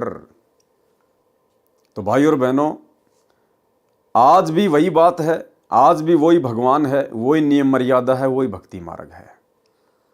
यदि सतगुरु की शरण में आने से पहले आपने किसी भी अनैतिक कार्य से धन संग्रह किया है, और यदि वो धन आपके पास में है, तो वो धन आपने अपने गुरुदेव के चरणों में समर्पित कर देना चाहिए। गुरुदेव की गैर हाजिरी में किसी भगत को समर्पित नहीं करना चाहिए। भगत को समर्पित करने से पाप नहीं कटेगा। जैसे वर्तमान में गुरुदेव भगवान की गैर हाजिरी में उनके कलयुगी बेटा बेटी, भाई बंधु, रिश्तेदार, कोऑर्डिनेटर, इन लोगों के द्वारा संगत से जो धन लिया जाता है ज्योति पाठ और दान के रूप में, आज वो धन संगत के उल्टे कर्म फोड़ रहा है। क्योंकि गुरुदेव का परिवार, ये कोऑर्डिनेटर सब के सब कुपात्र हैं, ये दान धर्म लेने के अधिकारी नहीं है। संगत भी नादान है, गुरुदेव के ज्ञान को आधार बना नहीं पा रही, और इन लोगों को धन देकर, दान देकर उल्टा पाप का भागी बन रही है। और वे कुपात्र उस दान का उन्हीं की आंखों के सामने दुरुपयोग कर रहे हैं, स्टेडियम बनाकर, राजनीति में लगाकर, गुंडों की सीबीआई जांच में लगाकर, आरक्षणों में चंदे के रूप में देकर, आश्रम में हॉस्पिटल वगैरह खोलकर, अपने समाज के लिए झूठा भाईचारा निभाने के लिए, धनाना गांव वालों के लिए फ्री में बसें चलाना, फ्री में एम्बुलेंस चलाना, गांव वालों के लिए भक्तों को मजदूर बनाकर भक्तों के ही ज्योति पाठ और दान के पैसे से रोडों की मरम्मत करना, सतलोक आश्रमों में दुनिया भर का आडंबर और पाखंड शुरू कर देना। इसलिए धन केवल अपने गुरुदेव के चरणों में ही समर्पित करना चाहिए। विशेषकर दान, ज्योति पाठ का पैसा, 10वें अंश का पैसा अपने गुरुदेव के चरणों में ही समर्पित करना चाहिए। तो यदि आप भाई बहनों ने नाम उपदेश लेने से पहले किसी भी प्रकार के अनैतिक कार्य से धन संग्रह किया हुआ है, आपने वो धन अपने गुरुदेव को निमित्त कर देना चाहिए, और अपनी नेक नीति और ईमानदारी की कमाई से अपना आगे का भक्ति वाला जीवन शुरू करना चाहिए। उस लड़की ने अपना सारा धन सतगुरु के आगे रख दिया। सतगुरु जी ने कहा कि बेटी, मजदूरी करके निर्वाह कर, ये धन भंडारा करके धर्म में खर्च कर दे। सतगुरु कबीर जी की आज्ञा से धर्म भंडारा किया और सच्ची श्रद्धा से भक्ति करने लगी। अधिक से अधिक समय सत्संग सुनने में तथा सतगुरु जी की सेवा तथा दर्शन करने में व्यतीत करने लगी। जैसे जवर के उतर जाने के पश्चात व्यक्ति स्वस्थ हो जाता है तो पहले से अधिक भोजन खाता है। जवर के कारण भूख नहीं लगती थी, परंतु जवर उतर जाने के पश्चात स्वस्थ व्यक्ति दिन में कई कई बार भोजन खाता है। इसी प्रकार उस भूखी आत्मा को सत्संग सुनने तथा सतगुरु के दर्शन करने की अत्यधिक भूख लगती है। वही दशा उस बहन की हो गई थी। सतगुरु कबीर जी के शिष्य विवेकहीन थे। वे केवल लाभ मिलने के कारण ही सत्संग में आते थे, ज्ञान पर अमल नहीं करते थे। क्या कह रहे हैं परमात्मा कि 650 साल पहले सतगुरु कबीर जी के जो भगत थे, अनुयायी थे, वो विवेकहीन थे। उनको बहुत सारे लाभ मिले, इसलिए वो भक्ति पर जुड़े हुए थे, बाकी ज्ञान को आधार किसी ने नहीं बनाया हुआ था। और भाई और बहनों, 650 साल पहले तो चलो भाई, उस समय गुरुदेव भगवान खुद एक अनपढ़ व्यक्ति की भूमिका निभा रहे थे। शास्त्रों से हमारे को ये प्रमाण नहीं दिखा पा रहे थे। वो ठीक का समय भी नहीं था। परमात्मा ने आत्माओं को पूर्ण मोक्ष भी प्राप्त नहीं करवाना था। ये वर्तमान का समय गुरुदेव ने निश्चित किया हुआ था। इसलिए उस समय तो आत्माएं विवेकहीन हो सकती थी, लेकिन वर्तमान में गुरुदेव भगवान ने, उसी कबीर परमात्मा ने भला पिछले 30 वर्षों से क्या कमी छोड़ दी। कौन से धर्म का कौन सा धर्म ग्रंथ नहीं दिखाया। अपने परमेश्वर होने के विषय में, पूर्ण संत होने के विषय में क्या क्या प्रमाण नहीं दिखाए, क्या क्या सुख नहीं दिए जो परमेश्वर देता है। उसके बाद भी 90% संगत जो सतलोक आश्रमों से जुड़ी हुई है, 650 साल पहले से भी कहीं ज़्यादा विवेकहीन है, बुद्धिहीन है। आज 2014 गुरुदेव के जेल जाने के बाद इस संगत ने ना जाने कितने पाखंड, कितने आडंबर, कितने भक्ति विरुद्ध कुकर्मों में जानबूझकर काल प्रेरणा से अपना पैर फंसा रखा है। इनके कुकर्म दास आपको हर बार गिनाता रहता है। भाई और बहनों, आप और हमारा सौभाग्य जो गुरुदेव ने आप और हमारे ऊपर ज्ञान की दया बख्शी। आप और हम भाई बहन गुरुदेव के जेल जाने के बाद इस परीक्षा के समय में सतलोक आश्रम मैनेजमेंट हरियाणा अर्थात काल एजेंटों के झांसे में नहीं आए और गुरु को अपना इष्ट मानकर, घर को ही आश्रम बनाकर और ज्ञान को आधार बनाकर अपनी भक्ति सफल करने में लगे हुए हैं। सतगुरु कबीर जी किसी से विवेकहीन थे। वे केवल लाभ मिलने के कारण ही सत्संग में आते थे, ज्ञान पर अमल नहीं करते थे। वे एक दूसरे से कहते थे कि यह बदनाम औरत सत्संग में आने लगी है, शहर में गुरु जी की निंदा हो रही है, लोग कह रहे हैं कि यह कैसा गुरु है जो वैश्या को अपने पास बैठाता है, अपने चरण चंपी कर रहा है, एक दिन सब सामने आ जाएगा। कबीर के मन में दोष आ गया है। संगत वाले उस लड़की को धमकाने लगे कि तू सत्संग में मत आया कर, तेरे कारण गुरुजी बदनाम हो रहे हैं। यह वचन सुनकर वह बहन जोर जोर से रोने लगी। बात सतगुरु कबीर जी तक पहुंची। कारण पूछा तो लड़की ने बताया कि हे प्रभु, मैं कहाँ जाऊं, मेरा क्या होगा। बताया कि कुछ भाई बहन सत्संगी ऐसे ऐसे कह रहे हैं। कबीर जी ने कहा कि बेटी, आप सत्संग में आना बंद ना करना, कहने वालों को कहने दे। कबीर जी सत्संग वचनों के द्वारा उन मूर्ख शिष्यों को समझाते थे, परंतु वे ज्ञान को महत्व नहीं देते थे, अपनी बुद्धि से ही काम ले रहे थे। परमेश्वर कबीर जी सत्संग में बताते थे कि कुष्टी होवे संत बंदगी कीजिए, हो वैश्या के विश्वास चरण चित दीजिए। भाई और बहनों, कबीर परमात्मा तो अंतर्यामी हैं। उनको तो पता था कि कौन कौन वो भगत हैं, आश्रम कमेटी के कौन कौन वो लोग हैं जो इस बेटी को इस प्रकार से व्यंग कसते हैं, इसको सत्संग में आने से मना करते हैं, धमकाते हैं। लेकिन ये परमात्मा किसी को भी पर्सनल, व्यक्तिगत तौर पर शिक्षा नहीं देता है। जो पूर्ण संत होता है वो सार्वजनिक तौर पर सत्संगों के माध्यम से ही समझाने का प्रयास करता है। तो ये पता होने के बावजूद भी परमेश्वर ने उन व्यक्तियों को अलग से ना समझाकर कि कहीं मैं इनको अलग से समझाऊं और ये मेरी बात का बुरा मानकर कहीं भक्ति से दूर ना हो जाएं, क्योंकि जीव की औकात परमेश्वर के सामने है। इसलिए गुरुदेव ने सार्वजनिक तौर पर, सामूहिक रूप से सत्संग में कहा कि भाई कुष्टी होवे संत बंदगी कीजिए और हो वैश्या के विश्वास चरण चित दीजिए। अगर किसी व्यक्ति को भयंकर रोग हो रहा है, कोढ़ हो रहा है, कुष्ठ रोग, तो भी उसे घृणा ना करना, नफरत ना करना, परमेश्वर की आत्मा जानकर उसकी सेवा करना, प्यार प्रेम के साथ उससे बातें करना। वो मालिक की शरण में आ गई है, धीरे धीरे भक्ति करेगी, बुरे कर्म त्यागेगी, पाप कर्म कटेंगे तो रोग भी कटेगा। आप उसे घृणा करोगे तो वो कहाँ जाएगी, और ज़्यादा दुखी हो जाएगी। और यदि वैश्या भी अपना नीच कर्म त्याग कर सतगुरु की शरण में आ जाए तो उसे भी अपनी बहन बेटी की नज़र से ही देखना है, उसे वैश्या की दृष्टि से नहीं देखना, अपनी बहन बेटी की नज़र से ही देखना है। उसके चेहरे को देखकर निर्णय मत करना। गुरुदेव ने सामूहिक रूप से समझाया। आज वर्तमान में भी भाई और बहनों, ये परमात्मा सामूहिक रूप से ही समझा रहा है। गुरुदेव तो अंतर्यामी हैं, उनको पता है कि मेरा परिवार, मेरे बेटा बेटी, भाई बंधु रिश्तेदार, ये कोऑर्डिनेटर, ये आश्रम संचालक जो विवेकहीन है, बुद्धिहीन है, और किस कदर ये मेरी भोली भाली संगत को बरवाला कांड के बाद दुनिया भर की राजनीति करवाकर, स्टेडियम बनवाकर, गुंडों की सीबीआई जांच में शामिल करवाकर, आरक्षणों में मेरी संगत को बैठाकर, चंदे के रूप में करोड़ों रुपया आरक्षण वालों को देकर, समाज के लिए जांट भवन बनवाकर, ना जाने क्या क्या कुकर्म इन्होंने गुरुदेव के जाने के बाद किए हैं, संगत से करवाए हैं। क्या ये सारे कुकर्म गुरुदेव के परिवार की सहमति के बिना हो सकते हैं? कदापि नहीं हो सकते। और हमारे गुरुदेव का ज्ञान कहता कि ऐसे कुकर्मों की सहमति परमेश्वर यानी गुरुदेव भगवान सतगुरु रामपाल जी 7 जन्म भी नहीं दे सकते।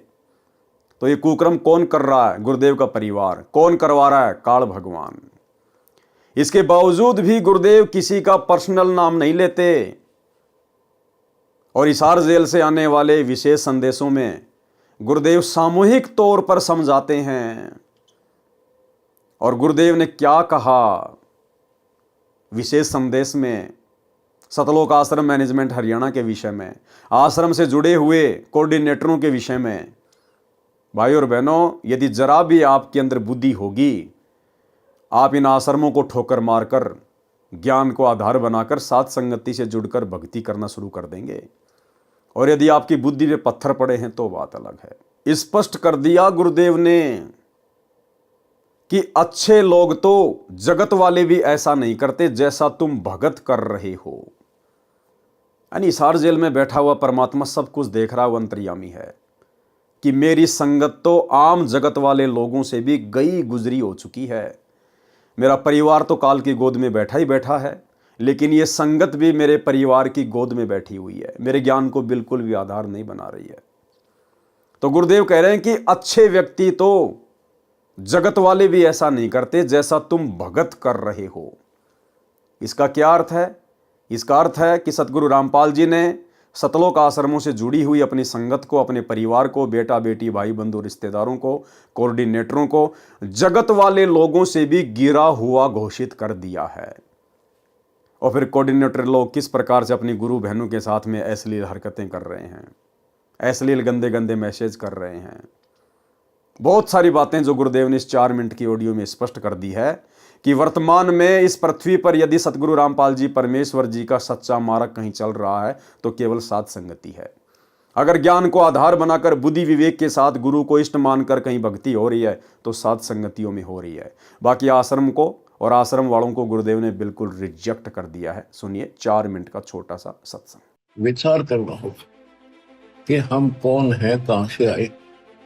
आपस में खेचातानी रखते हो अभी भी भगत हो गए। अच्छे इंसान तो जगत वाले भी ना करते ऐसा जैसे भगत कर रहे हैं। अच्छे इंसान तो जगत वाले भी ना करते ऐसा जैसे भगत कर रहे हैं। अच्छे इंसान तो जगत वाले भी ना करते ऐसा जैसे भगत कर रहे हैं। किसी को छोटी सी सेवा दे देते, कोऑर्डिनेटर बना दिया, वो ने सोचा मैं खुदा बन गया। और इतना शिक्षा तो बने। मजदूर बनो सीखो, मजदूर। और कई देखा है कि कोऑर्डिनेटर या जिसकी जो भी व्यवस्था लगाई जाए तो व्यवहार भी ठीक नहीं करते, धमकान लग जाते, फुरकान लग जाते। और कुछ ऐसी भी शिकायतें आई हैं जो बहन बेटियों के साथ गलत मैसेज भी डालते हैं। तो वो दुष्ट लोग ना तो कोऑर्डिनेटर के योग्य है ना वो भगत के योग्य। और कुछ ऐसी भी शिकायतें आई हैं जो बहन बेटियों के साथ गलत मैसेज भी डालते हैं। तो वो दुष्ट लोग ना तो कोऑर्डिनेटर के योग्य है ना वो भगत के योग्य। और कुछ ऐसी भी शिकायतें आई हैं जो बहन बेटियों के साथ गलत मैसेज भी डालते हैं। तो वो दुष्ट लोग ना तो कोऑर्डिनेटर के योग्य है ना वो भगत के योग्य। तो ऐसा तो संगत माई कुसंगत उपजेगी और ऐसी कुसंगत होगी फिर हम रखेंगे नहीं उसको खेत में। किसान उस कुबाड़ को पाड़ कर खेत तो बाहर फेंक देता है तो उसको आप मिशन से निकाल दिया जाया करेगा। सुधर जाओ, एक के नहीं सुनी जाया करती थी। सामूहिक शिक्षा दी जाती है, अमल कर लो इन पे। कर्म बतेरे फोड़ लिए, इस ज्ञान का असर क्या हुआ?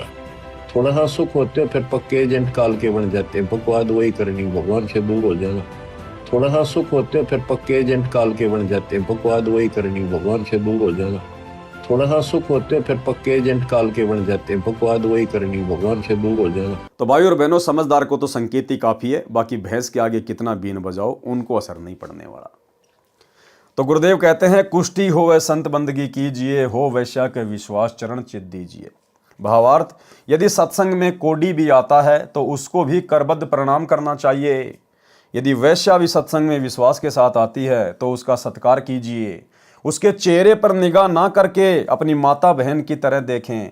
सामने देखने की बजाय पैरों की ओर नीची नजर से देखें। ये परमात्मा ने भगत का लक्षण बताया है कि आप जब भी अपनी माता बहनों से बात करो, अपनी गुरु बहनों से बात करो, तो उनकी चेहरे की तरफ ज़्यादा एकटक ना देखकर हमने नीची गर्दन करके ही बातचीत करनी चाहिए, चाहे बहन हो चाहे भाई हो। एक नियम है, एक रूल है। इससे काल का जो दृष्टि दोष वाला रोग है वो काफ़ी हद तक भगत को नहीं लग पाएगा, बच जाएगा भगत। इसलिए परमेश्वर कहते हैं जब भी अपनी गुरु बहनों से, माताओं से आप जी बात करो या आम समाज में किसी से भी बात करो तो भगत की जो दृष्टि है वो नीचे की ओर ही होनी चाहिए। ठीक है, कभी कभार बातचीत करते एक आधी बार कुछ एक सेकंड के लिए यदि देखना भी पड़ जाए तो उसमें दोष नहीं है। वैसे नॉर्मली भगत ने नीची गर्दन करके ही माता बहनों से बातचीत करनी चाहिए। एक नियम बताया गुरुदेव ने। यदि वैश्या भी सत्संग में विश्वास के साथ आती है तो उसका भी सत्कार कीजिए। उसके चेहरे पर निगाह ना करके अपनी माता बहन की नज़र से देखें। सामने देखने की बजाय पैरों की ओर नीची नज़र से देखें। श्रीमद् भगवत गीता में अध्याय 9 श्लोक 30 में कहा है कि यदि अतिशय दुराचारी व्यक्ति भी क्यों ना हो, यदि उसका परमात्मा में विश्वास है और साधना करता है तो उसको साधु महात्मा के समान समझना चाहिए। इस प्रकार परमेश्वर कबीर जी संकेत करके उन दुर्बुद्धि शिष्यों को समझाना चाहते थे, परंतु वे लोकलाज को परमात्मा के वचनों से अधिक तवज्जो महत्व देते थे। ठीक इसी प्रकार भाई और बहनों, अभी आपने जो छोटी सी ऑडियो सुनी गुरुदेव भगवान की, ये लगभग 2 साल पुरानी है, 2 साल पुरानी। लेकिन वर्तमान में सतलोक आश्रम मैनेजमेंट हरियाणा की हालत उससे भी कहीं ज़्यादा गई गुजरी हो चुकी है, उससे भी कहीं ज़्यादा गई गुजरी। क्योंकि इन्होंने जितने भी बड़े बड़े भक्ति विरुद्ध कांड किए हैं इस ऑडियो के हिसार जेल से आने के बाद ही किए हैं, तो इनकी भी दशा वही हो चुकी है। इनकी भी जो बुद्धि है वो पूरी तरह से ख़त्म है, बिल्कुल साफ है। ये बिल्कुल भी विवेक से काम नहीं ले सकते हैं। इस प्रकार परमेश्वर कबीर जी संकेत करके उन दुर्बुद्धि शिष्यों को समझाना चाहते थे, परंतु वे लोकलाज को परमात्मा के वचनों से अधिक महत्व देते थे। वे खुलकर तो सतगुरु जी को कह नहीं पाते थे, परंतु उस लड़की को अवश्य वादा करते थे। एक दिन परमेश्वर कबीर जी ने शिष्यों की परीक्षा लेनी चाहिए कि देखूं तो कितने ज्ञान को समझे हैं। यदि इनको विश्वास ही नहीं है तो ये मोक्ष के अधिकारी नहीं है, ये तो मेरे सिर पर व्यर्थ का भार है। गुरुदेव भगवान ने उनकी परीक्षा लेनी चाहिए, और परीक्षा के लिए परमात्मा ने निमित्त किसको बनाया? उसी गणिका बहन को, जिस गणिका बहन से वो संगत वाले नफरत करते थे, घृणा की दृष्टि से देखा करते थे। भाई और बहनों, इस कबीर परमेश्वर के मार्ग में इसी प्रकार की अजीबोगरीब लीलाएं होती हैं। आज वर्तमान में भी जो हमारी परीक्षा का समय चल रहा है 2014 बरवाला कांड के बाद से, गुरुदेव भगवान ने देखा सन 2014 में कि ये टोल इकट्ठा हो गया, टोल भीड़ इकट्ठी हो गई। आ रहे हैं, जा रहे हैं, खा रहे हैं, पी रहे हैं, ज्ञान को आधार कोई बना ही नहीं रहा, गुरु को परमात्मा की दृष्टि से कोई देख ही नहीं रहा, तो फिर ये पार कैसे होंगे? ये तो वही 650 साल पहले वाली गलती हो जाएगी। उस समय भी इन्होंने गुरु रूप में आए हुए परमेश्वर को परमेश्वर नहीं माना, और आज भी ये अपने गुरु को परमात्मा ना मान के एक कागज के टुकड़े को, कबीर जी की समझे जाने वाली दाढ़ी मूछ वाली मुर्दा फोटो को कबीर भगवान मान रहे हैं। भाई गुरुदेव भगवान की तो मजबूरी थी उस फोटो को कबीर जी बता के आप और हमें भक्ति पे लगाना था। अगर गुरु जी अपने विषय में कह दें कि मैं कबीर हूं तो कोई स्वीकार नहीं करता।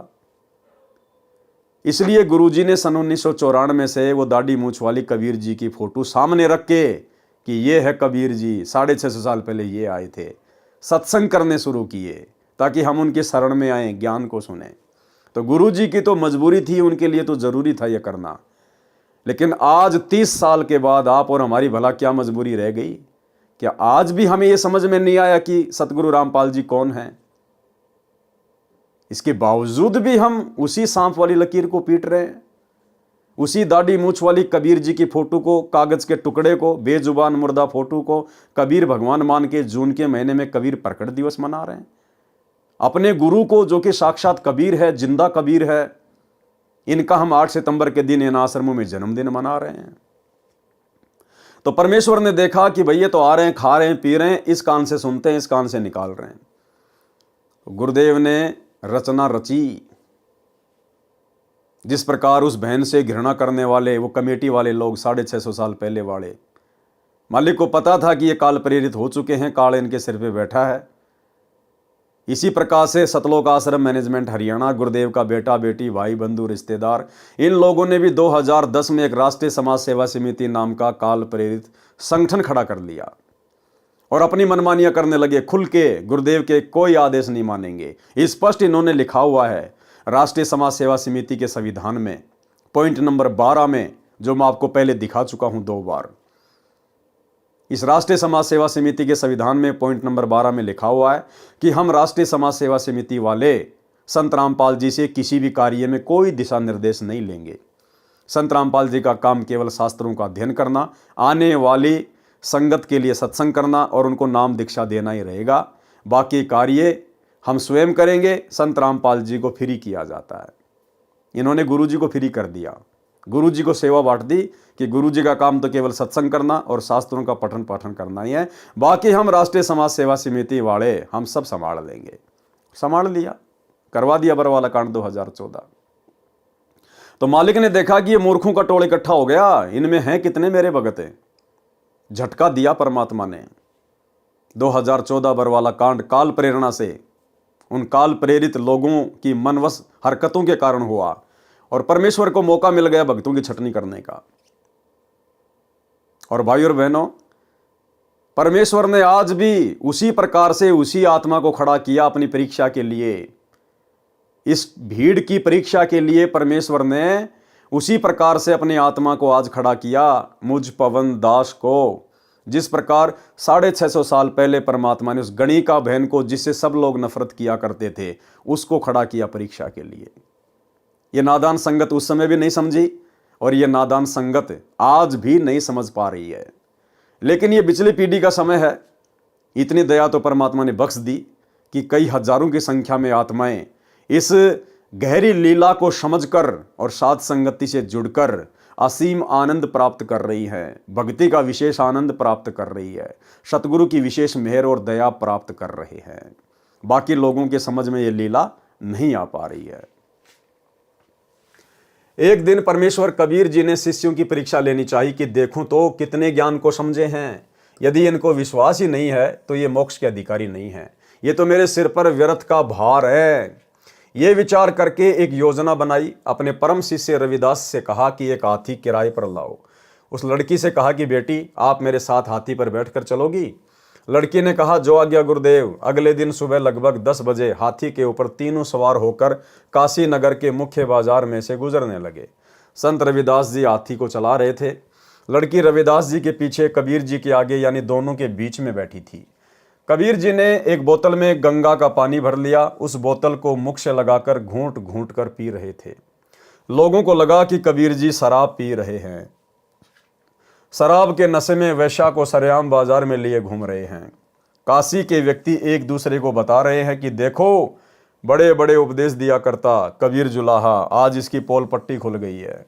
ये लोग सत्संग के बहाने ऐसे कर्म करते हैं। काशी के व्यक्ति कबीर जी के शिष्यों को पकड़ पकड़ लाकर दिखा रहे थे कि देख तुम्हारे परमात्मा के करतूत। शराब पी रहे हैं, वैश्या को लिए हैं, सरेआम घूम रहा है। ये लीला देखकर वे 64 लाख नकली शिष्य कबीर जी को त्याग कर चले गए। पहले वाली साधना करने लगे, लोक लाज में फंसकर गुरु विमुख हो गए। संत गरीबदास जी ने अपने अमृतवाणी में इस प्रकार वर्णन किया है। ठीक इसी प्रकार भाई और बहनों, आज उस समय परमात्मा ने एक बोतल में गंगा जल भर लिया और शराब की तरह घूंट घूंट के पी रहे हैं। और लोगों ने देखो और शराब पी रहा है, शराब पी रहा है। ठीक इसी प्रकार वर्तमान में गुरुदेव भगवान ने मुझ पवन दास को, ये मेरा परम सौभाग्य, ये सौभाग्य तो ब्रह्मा विष्णु महेश 33 करोड़ देवी देवताओं को भी नसीब नहीं है, जो मेरे पूज्य गुरुदेव भगवान ने, मेरे महबूब ने मेरे ऊपर विशेष रजा बख्शी है। गुरुदेव ने इस परीक्षा के लिए मुझ दास को योग्य बनाया और मुझे निमित्त बनाकर खड़ा किया। और गुरुदेव ने मुझे एक उपाधि दे दी, गुरुद्रोही। परमात्मा चेक करना चाहते थे कि संगत की बुद्धि कहाँ तक काम कर रही है। गुरुदेव ने सैकड़ों बार सत्संगों में जिक्र कर दिया कि गुरुद्रोही क्या होता है, गुरुद्रोही के लक्षण क्या होते हैं, गुरुद्रोही क्या किया करता है, गुरुद्रोही कैसा होता है। और पिछले 10 वर्षों से यह संगत गुरुद्रोही की परिभाषा तक भी नहीं समझ पा रही है। देखा देखी में गुरुजी ने कह दिया गुरुद्रोही, गुरुजी ने कह दिया गुरुद्रोही। अरे भैया, गुरुजी ने तो खाली परीक्षा के लिए कहा है, वो अंदर से नहीं कह रहे।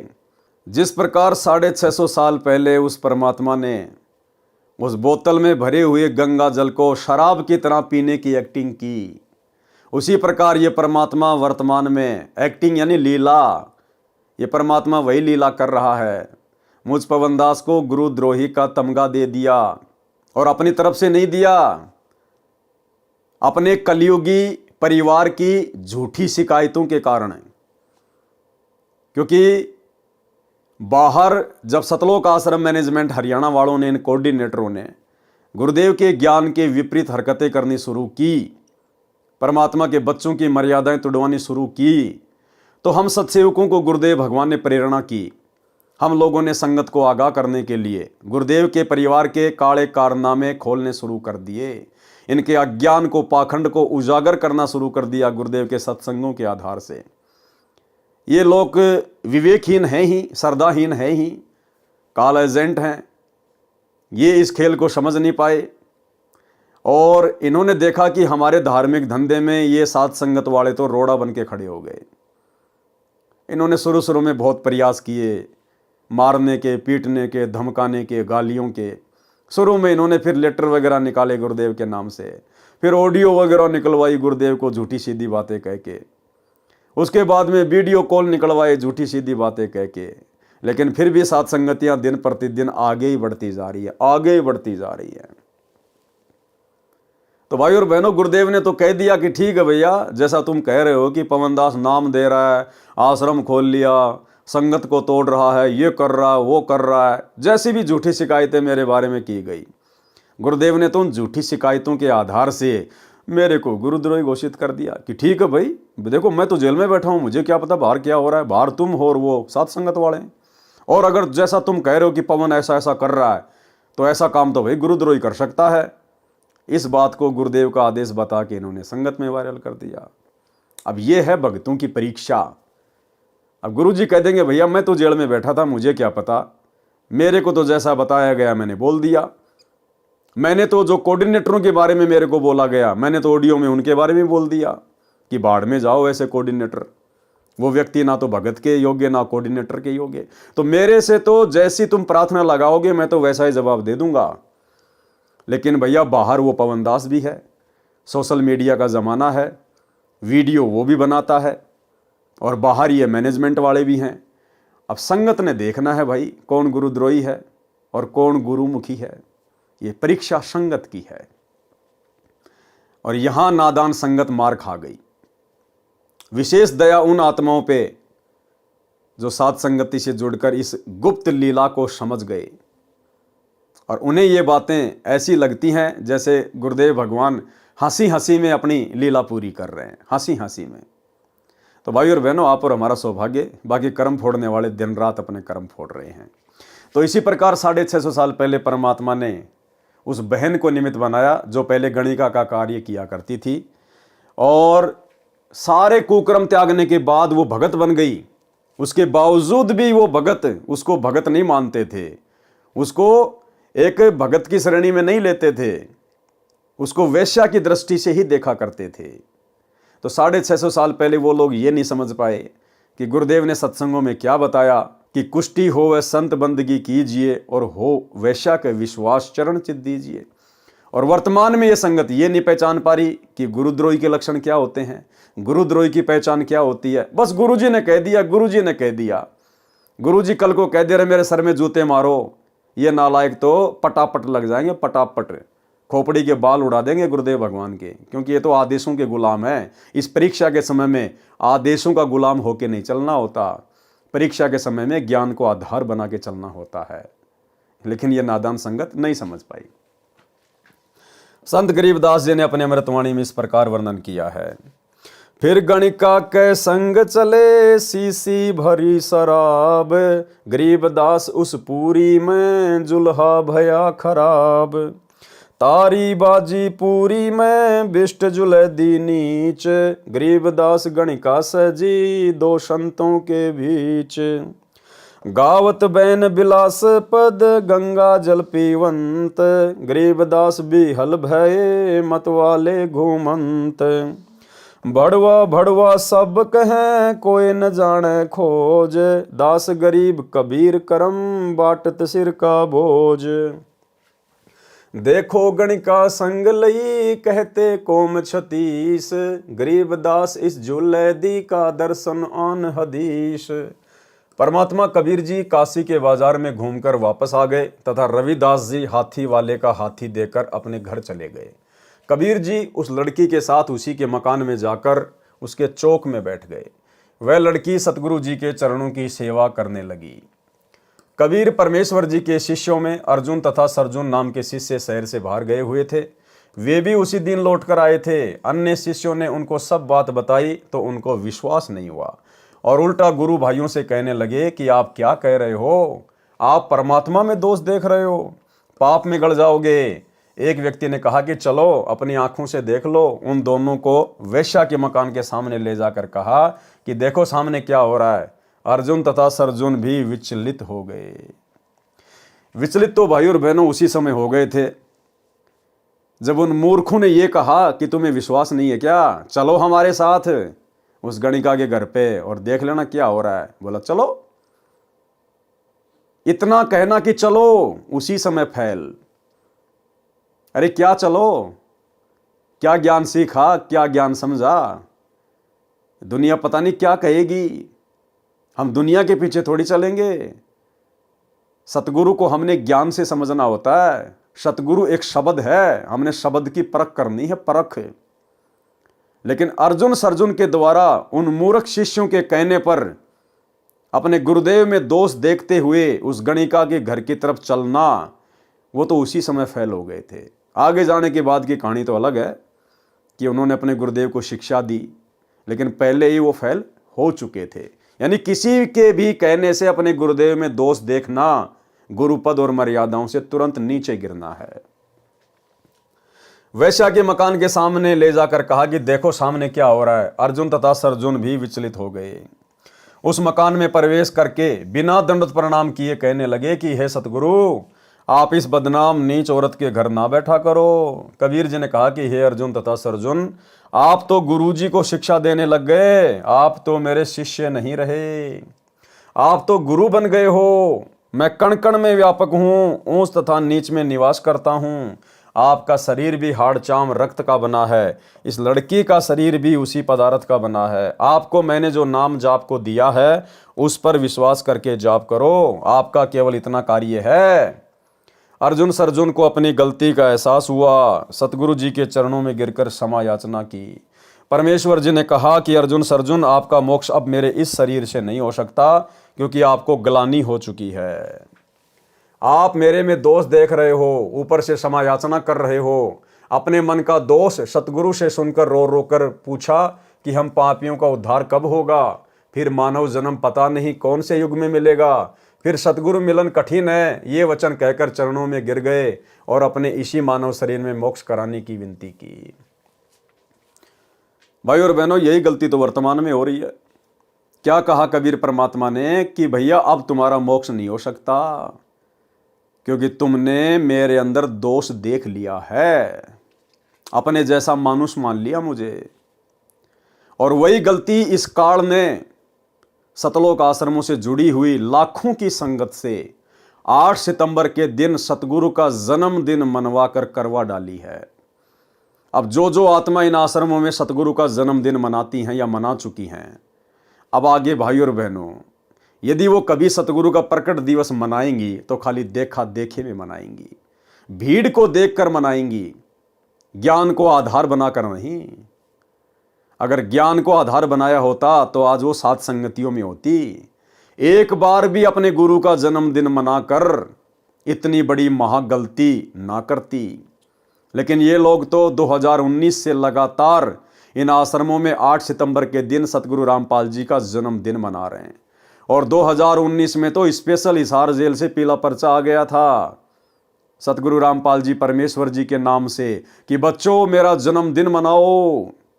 भैया परीक्षा कि बच्चों मेरे सर में 5-5 जूते मारो। और वही आश्रमों से जुड़ी हुई संगत ने गुरु का जन्मदिन मनाकर गुरु के सर में जूते मार दिए।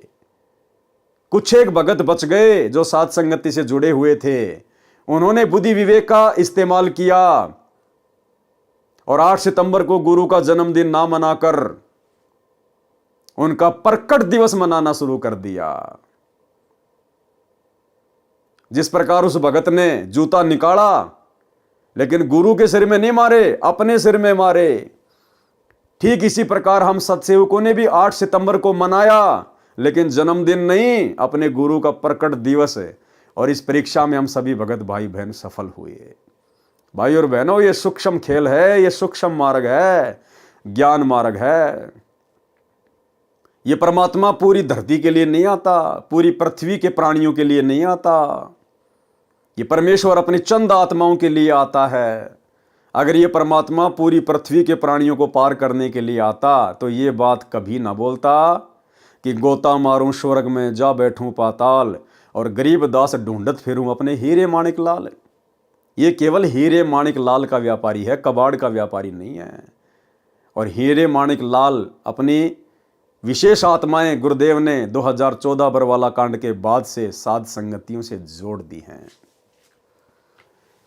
तब कबीर परमेश्वर जी ने कहा कि विक्रमी संवत 1774 में दिल्ली से लगभग 30 मील पश्चिम की ओर एक छोटे से गांव में मेरा अंश जन्म लेगा।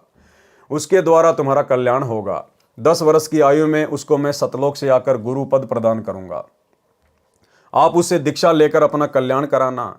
उसका जब जन्म होगा और मैं उसको गुरु पद प्रदान करूंगा तब तुम्हें एक सौपन आएगा, उसमें मैं तुमको उस गांव का नाम, उसके पिता का नाम बता दूंगा। वहां जाकर दीक्षा लेकर सावधान रहकर भक्ति करना। तुम्हारा कल्याण इसी शरीर में हो जाएगा। तुम्हारा यह शरीर मेरी कृपा से 250 वर्ष तक बना रहेगा। क्या कहा परमात्मा ने कि तुम्हारा कल्याण इसी शरीर में हो जाएगा, लेकिन नहीं हुआ भाई और बहनों। क्योंकि जो वचन परमात्मा ने पहले निकाल दिए थे कि अर्जुन सर्जुन अब तुम मेरे इस शरीर से पार नहीं हो सकते। भाई जब सतगुरु के उस शरीर से पार नहीं हो सकते तो भला भगत अपने उसी शरीर में कैसे पार हो जाएगा। लेकिन परमेश्वर ने अर्जुन सर्जुन का मन रख दिया कि इसी शरीर में पार हो जाओगे, लेकिन वो पार नहीं हो पाए। भाई और बहनों, अब आगे जब हम मुक्ति बोध के सरलार्थ के ऊपर चलेंगे तो गुरुदेव ने स्पष्ट रूप से अर्जुन सर्जुन की कथा में लिखा हुआ है कि उन आत्माओं का अब फिर से जन्म होगा। गरीबदास जी के समय में उन आत्माओं को परमात्मा ने अपनी शरण में लेकर केवल मोक्ष का अधिकारी बनाया था। अब पिछली पीढ़ी में उनका जन्म होगा या हो चुका होगा, क्योंकि साधु वचन पलटे नहीं, पलट जाए ब्रह्मांड। उससे दीक्षा लेकर सावधान रहकर भक्ति करना। तुम्हारा कल्याण इसी शरीर में हो जाएगा। तुम्हारा यह शरीर मेरी कृपया से 250 वर्ष तक बना रहेगा। ऐसा लगेगा जैसे 60-70 वर्ष का शरीर है। वे दोनों दिल्ली की दिशा को चल पड़े। अपनी मूर्खता पर रो रहे थे, कह रहे थे कि हमने अंधविश्वास करके परमात्मा को खो दिया, अब कभी ऐसी गलती नहीं करेंगे। उन्होंने कभी नहीं सोचा कि 250 वर्ष तक यह शरीर कैसे रहेगा। पूर्ण विश्वास किया इस डर से कि कहीं फिर से नाम खंडित न हो जाए। वे दोनों खरखोदा के पास छोटे से गांव हुमायूंपुर में एक किसान के घर पर रहने लगे। संत गरीबदास जी का जन्म विक्रमी संवत 1774 में वैशाख पूर्णमासी को ब्रह्म मुहूर्त में छोटे से गांव छुडानी में हुआ, जो बहादुरगढ़ से 15 किलोमीटर दूर झज्जर रोड से 2.5 किलोमीटर अंदर पश्चिम की ओर गांव दुलेड़ा से लिंक रोड पर जाता है, वहां पर है। जब संत गरीबदास जी 10 वर्ष के हुए तो अपने खेतों में गाय चराने जाते थे। फाल्गुन मास की शुक्ल द्वादशी को दिन के लगभग 10 बजे। अब भाई और बहनों, गरीबदास जी कोई कबीर परमात्मा के अंश नहीं थे, ना उन्होंने जन्म लिया था, खुद कबीर परमात्मा ही थे। ये लीला करता है परमात्मा इसी प्रकार से भगत और भगवान की। 650 साल पहले काशी के भंडारे में भी परमात्मा ने एक अन्य रूप बनाया, केशव बंजारे को। दुनिया को लग रहा था ये दो अलग अलग हैं, लेकिन दोनों शक्ति एक ही थी। और अंत में भंडारे के बाद केशव बंजारा कबीर परमात्मा में समा गए थे। इसी प्रकार भाई और बहनों, गरीबदास जी और कबीर परमात्मा एक ही शक्ति थे। आप एक शब्द सुनते हैं गुरुदेव का, मूर्ख मनवा काल की चिंता क्यों सताती है, सतगुरु अपना साथी है। आगे चलकर इसमें एक चौपाई आती है कि सत्य पुरुष ने छुड़ानी में बलराम की गऊ चराई और गंगा जी को प्रकट करके रानी मात नवाई। तो बलराम कौन थे? गरीबदास जी के पिताजी थे। तो बलराम की गऊ कौन चराया करता था? गरीबदास जी चराया करते थे। यहाँ पर गरीबदास जी को सत्य पुरुष कहा गया है कि सत्य पुरुष ने छुड़ानी में बलराम की गऊ चराई। अरे गायें तो गरीबदास जी ने चराई थी ना, सत्य पुरुष तो कबीर जी हैं। कबीर जी ने कौन से दिन उनकी गाय चराई थी? इसका मतलब गरीबदास जी खुद ही सत्य पुरुष थे, खुद ही सतगुरु रामपाल जी भगवान थे। भाई और बहनों, ये ज्ञान मार्ग है, हमने गुरुदेव के सत्संगों को समझना पड़ेगा। परमात्मा कहते हैं शब्द सैन सतगुरु की पहचान है, पावे अटल सुहागरे।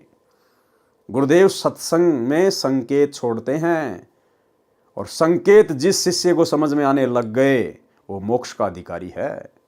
और आज दया हो गई साथ संगत वाले भाई बहनों पर, सबको ये संकेत भली भांति समझ में आ चुके हैं।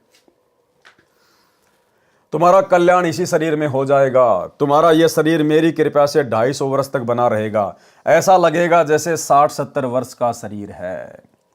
वे दोनों दिल्ली की दिशा को चल पड़े। अपनी मूर्खता पर रो रहे थे, कह रहे थे कि हमने अविश्वास करके परमात्मा को खो दिया, अब कभी ऐसी गलती नहीं करेंगे। उन्होंने कभी नहीं सोचा कि 250 वर्ष तक ये शरीर कैसे रहेगा। पूर्ण विश्वास किया इस डर से कि कहीं फिर से नाम खंडित ना हो जाए। वे दोनों खरखोदा के पास छोटे से गांव हुमायूंपुर में एक किसान के घर रहने लगे। गरीबदास जी का जन्म विक्रमी संवत 1774 में वैशाख पूर्णमासी को ब्रह्म मुहूर्त में छोटे से गांव छुड़ानी में हुआ, जो बहादुरगढ़ से 15 किलोमीटर दूर, झज्जर रोड से 2.5 किलोमीटर अंदर पश्चिम की ओर गांव धुलेड़ा से लिंक रोड जाता है, वहां पर है। जब संत गरीबदास जी 10 वर्ष के हुए तो अपने खेतों में गाय चराने जाते थे। फाल्गुन मास की शुक्ल द्वादशी को दिन के लगभग 10 बजे नला नामक खेत में गांव कबलाना की सीमा के पास परमेश्वर कबीर जी सत्यलोक से चलकर आए। बालक गरीबदास जी को मिले, कंवारी गाय का दूध पिया, संत गरीबदास जी को दीक्षा दी तथा सत्यलोक ले गए। फिर पृथ्वी पर शरीर में छोड़ा। उसी रात्रि में अर्जुन सर्जुन को शौपन में बताया कि गांव छुड़ानी, नाम गरीबदास, पिता का नाम बलराम, नाना का नाम शिवलाल जाट, जाओ और दीक्षा ले लो। दोनों ने सुबह उठकर एक दूसरे को अपना अपना शौपन बताया। जिस किसान के घर रह रहे थे उसी के रेड़ू छोटी बैलगाड़ी में बैठकर छुड़ानी गए तो नाम पूछा, सही पाया। संत गरीबदास जी ने कहा कि आओ अर्जुन सर्जुन, परमात्मा का आदेश है, दीक्षा लो।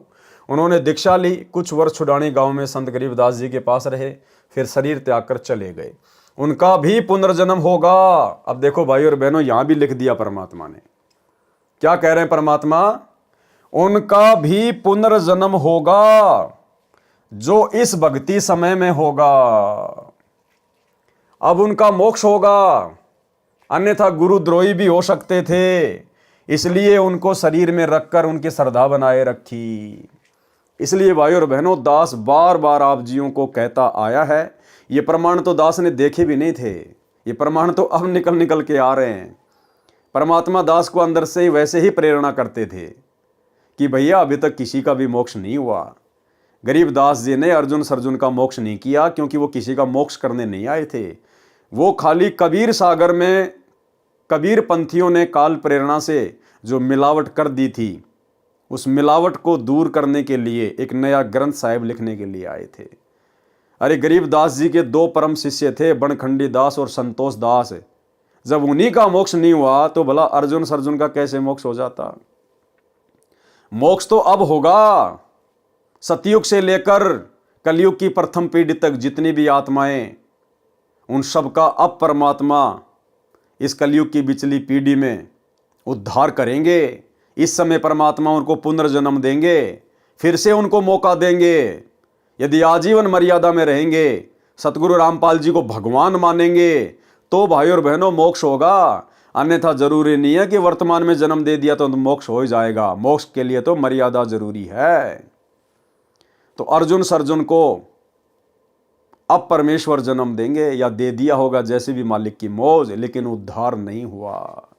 क्या कह रहे हैं? फिर शरीर त्याग कर चले गए, उनका भी पुनर्जन्म होगा जो इस भक्ति युग में होगा। अब उनका मोक्ष होगा, अन्यथा गुरुद्रोही भी हो सकते थे, इसलिए उनको शरीर में रखकर उनकी श्रद्धा बनाए रखी। और भाइयों और बहनों, जितनी भी टॉप मोस्ट आत्माएं हैं, जितनी भी टॉप मोस्ट आत्माएं हैं, सारी की सारी आत्माएं साध संगति वाले ही हैं। कारण यह था कि वे घर त्याग कर सतगुरु कबीर जी के शिष्य बने थे। वे कबीर जी से विमुख होकर किसी काल के दूत गुरु के आश्रम में रहते, उनका रंग चढ़ना ही था, वे भक्तिहीन हो जाते। उनके ऊपर विशेष कृपया परमेश्वर कबीर जी ने की थी, वैसे तो ये गलती क्षमा योग्य नहीं होती। आप और हमें समझा रहे हैं गुरुदेव कि जो गलती उन्होंने की थी 650 साल पहले, अपने गुरु के ऊपर संदेह पैदा करके, अपने गुरु को शिक्षा देकर, ये गलती वर्तमान में तुम ना कर देना। आप और हम पिछली पीढ़ी वालों को परमात्मा शिक्षा दे रहे हैं कि वैसे तो ये गलती क्षमा योग्य नहीं होती। इसलिए आप और हम भाई बहन वर्तमान में इतना ज्ञान प्राप्त करके इस मोक्ष टाइम में कलयुग की पिछली पीढ़ी में जन्म लेकर फिर से ये गलती ना कर दें, क्योंकि किसी को नहीं पता कि कौन सी आत्मा कौन है, कौन सी आत्मा कौन है। अगर वही गलती फिर से कर दी, फिर परमात्मा मौका नहीं देगा। गंगा दरिया में डुबोकर मारने की कुचेष्टा।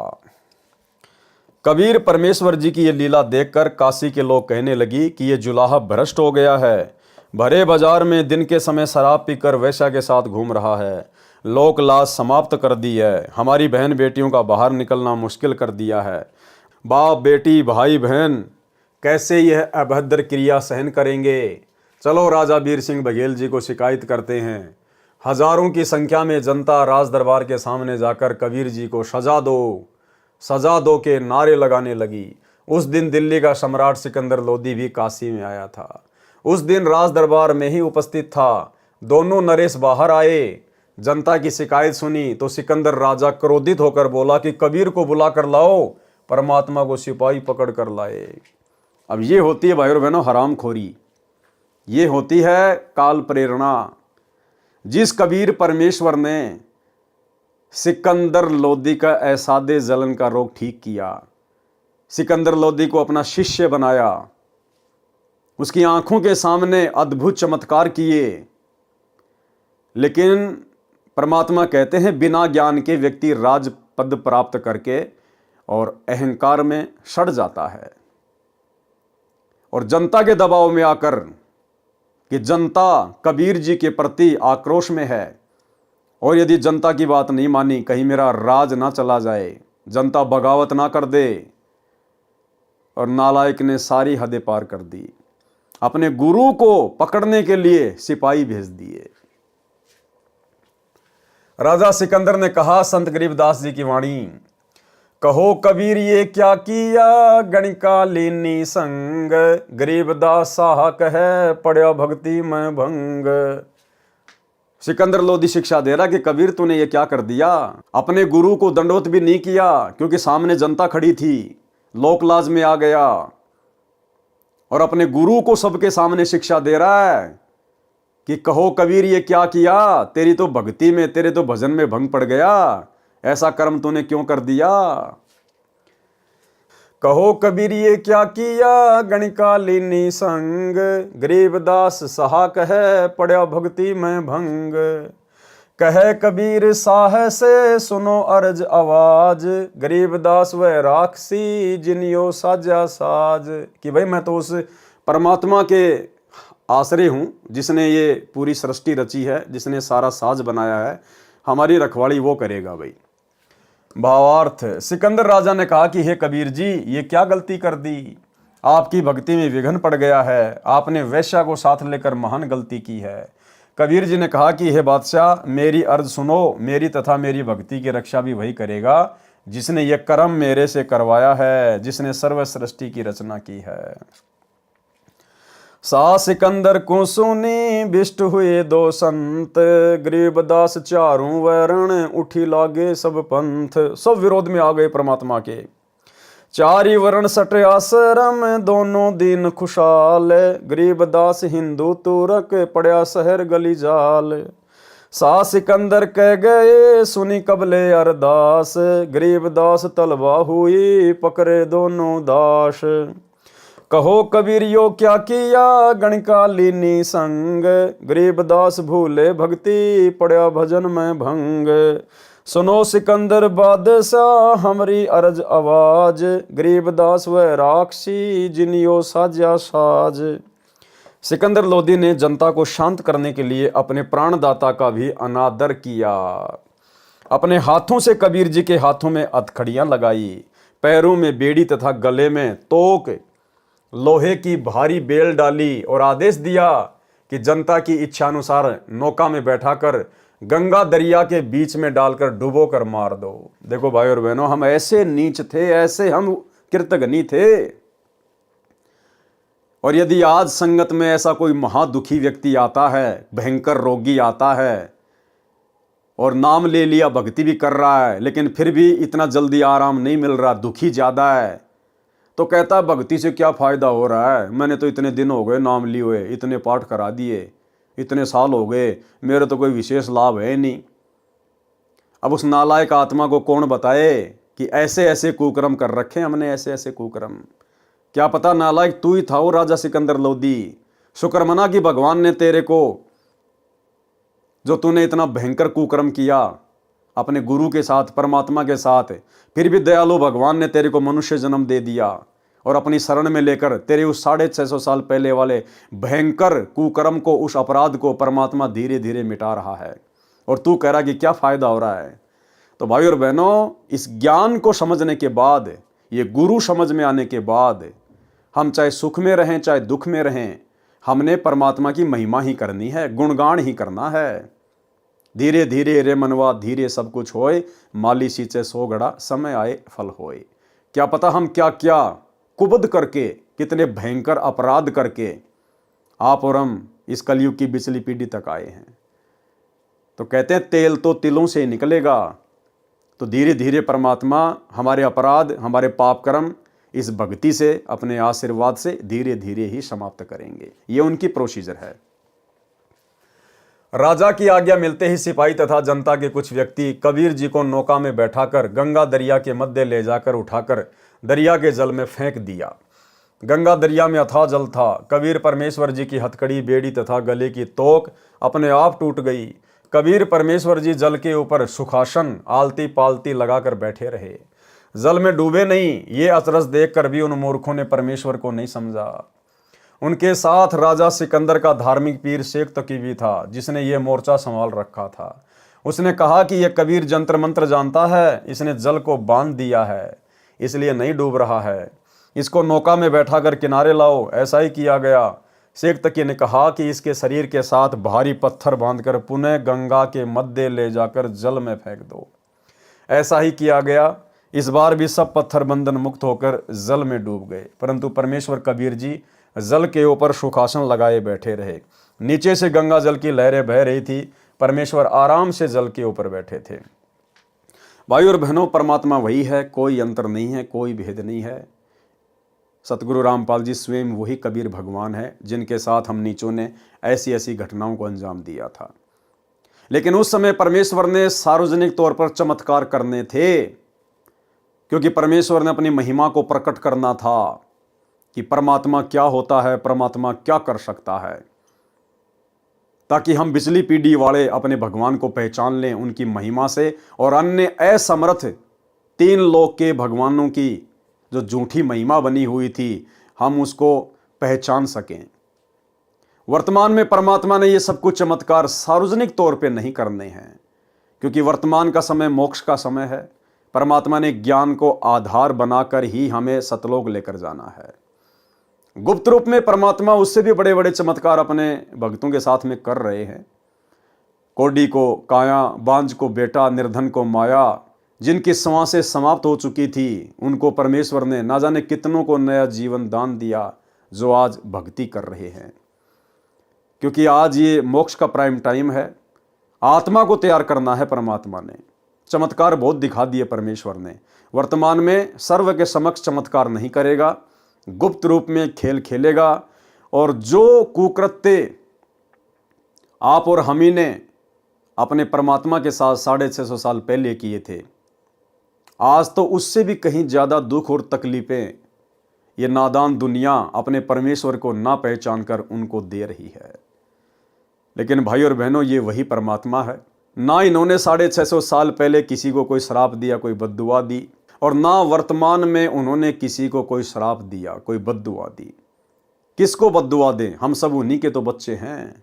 जो मैं पूत कपूत हूँ, बहुर पिता को लाज। एक छोटा सा सत्संग गुरुदेव भगवान का। गुरुदेव ने कहा कि किसको श्राप दें, सारे के सारे मेरे ही तो बच्चे हैं। सुनिए सत्संग। परमात्मा आए थे कबीर जी, उनके साथ कितना अत्याचार किया था, और किसी को उन्होंने एक शब्द भी अप नहीं बोला, किसी को श्राप नहीं दिया, क्योंकि उसको पता था मेरे बच्चे हैं, किसको मारूं और किसको श्राप दूं। तो पुण्यात्मा, यहाँ आप देख लो पिछले इतिहास से, किसी भी संत को जरा सा कुछ कह दे, श्राप दे दे, तेरा नाश होगा और उसकी वीरान मिट्टी हो जाए। अपना भी नाश किया उसने भक्ति का, और अगले को भी दुख दे दिया। तो वो परमात्मा थे। तो इसी प्रकार, इसी आधार से आपने इस मार्ग को आगे बढ़ाना है, दास का सहयोग देना है। तो भाई और बहनों, वही कबीर भगवान है, वही कबीर परमात्मा है। अगर इनके वर्तमान के संघर्ष को देखा जाए तो भाई और बहनों, 650 साल पहले वाला संघर्ष तो कुछ भी नहीं। उस समय तो ये परमात्मा एक ही दिन में, चंद घंटों में चमत्कार दिखा के राजा सिकंदर को घुटनों के बल पृथ्वी पर, जमीन पर लेटाकर और सह सम्मान पालकी में बैठकर वापस अपनी झोपड़ी में आ जाया करता था।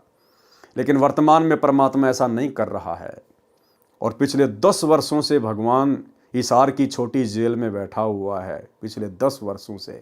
सोचने की बात है, ये कोई सामान्य घटना नहीं है। ये सारी सृष्टि का मालिक, असंख्य ब्रह्मांडों को रचने वाला ब्रह्मा विष्णु महेश भी जिसके पैर के नाखून के बराबर नहीं है। गरीब जमजोरा जहां से डरे, मिटे कर्म के लेख, अदली असल कबीर है, कुल का सतगुरु एक।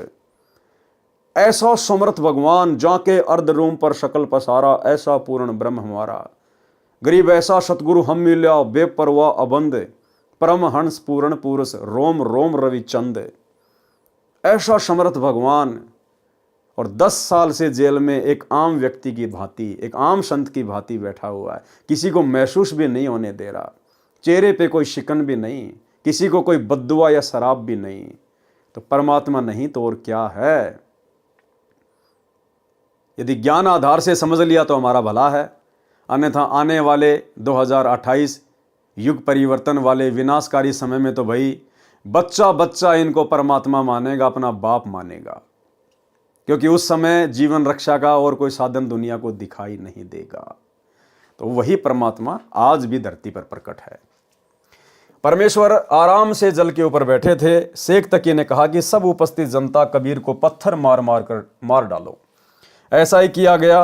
फिर तीर चलाने वाले सैनिकों से कहा कि तीर मार मार कर कबीर की हत्या कर दो, परंतु परमेश्वर कबीर जी की ओर न तो पत्थर आया न तीर।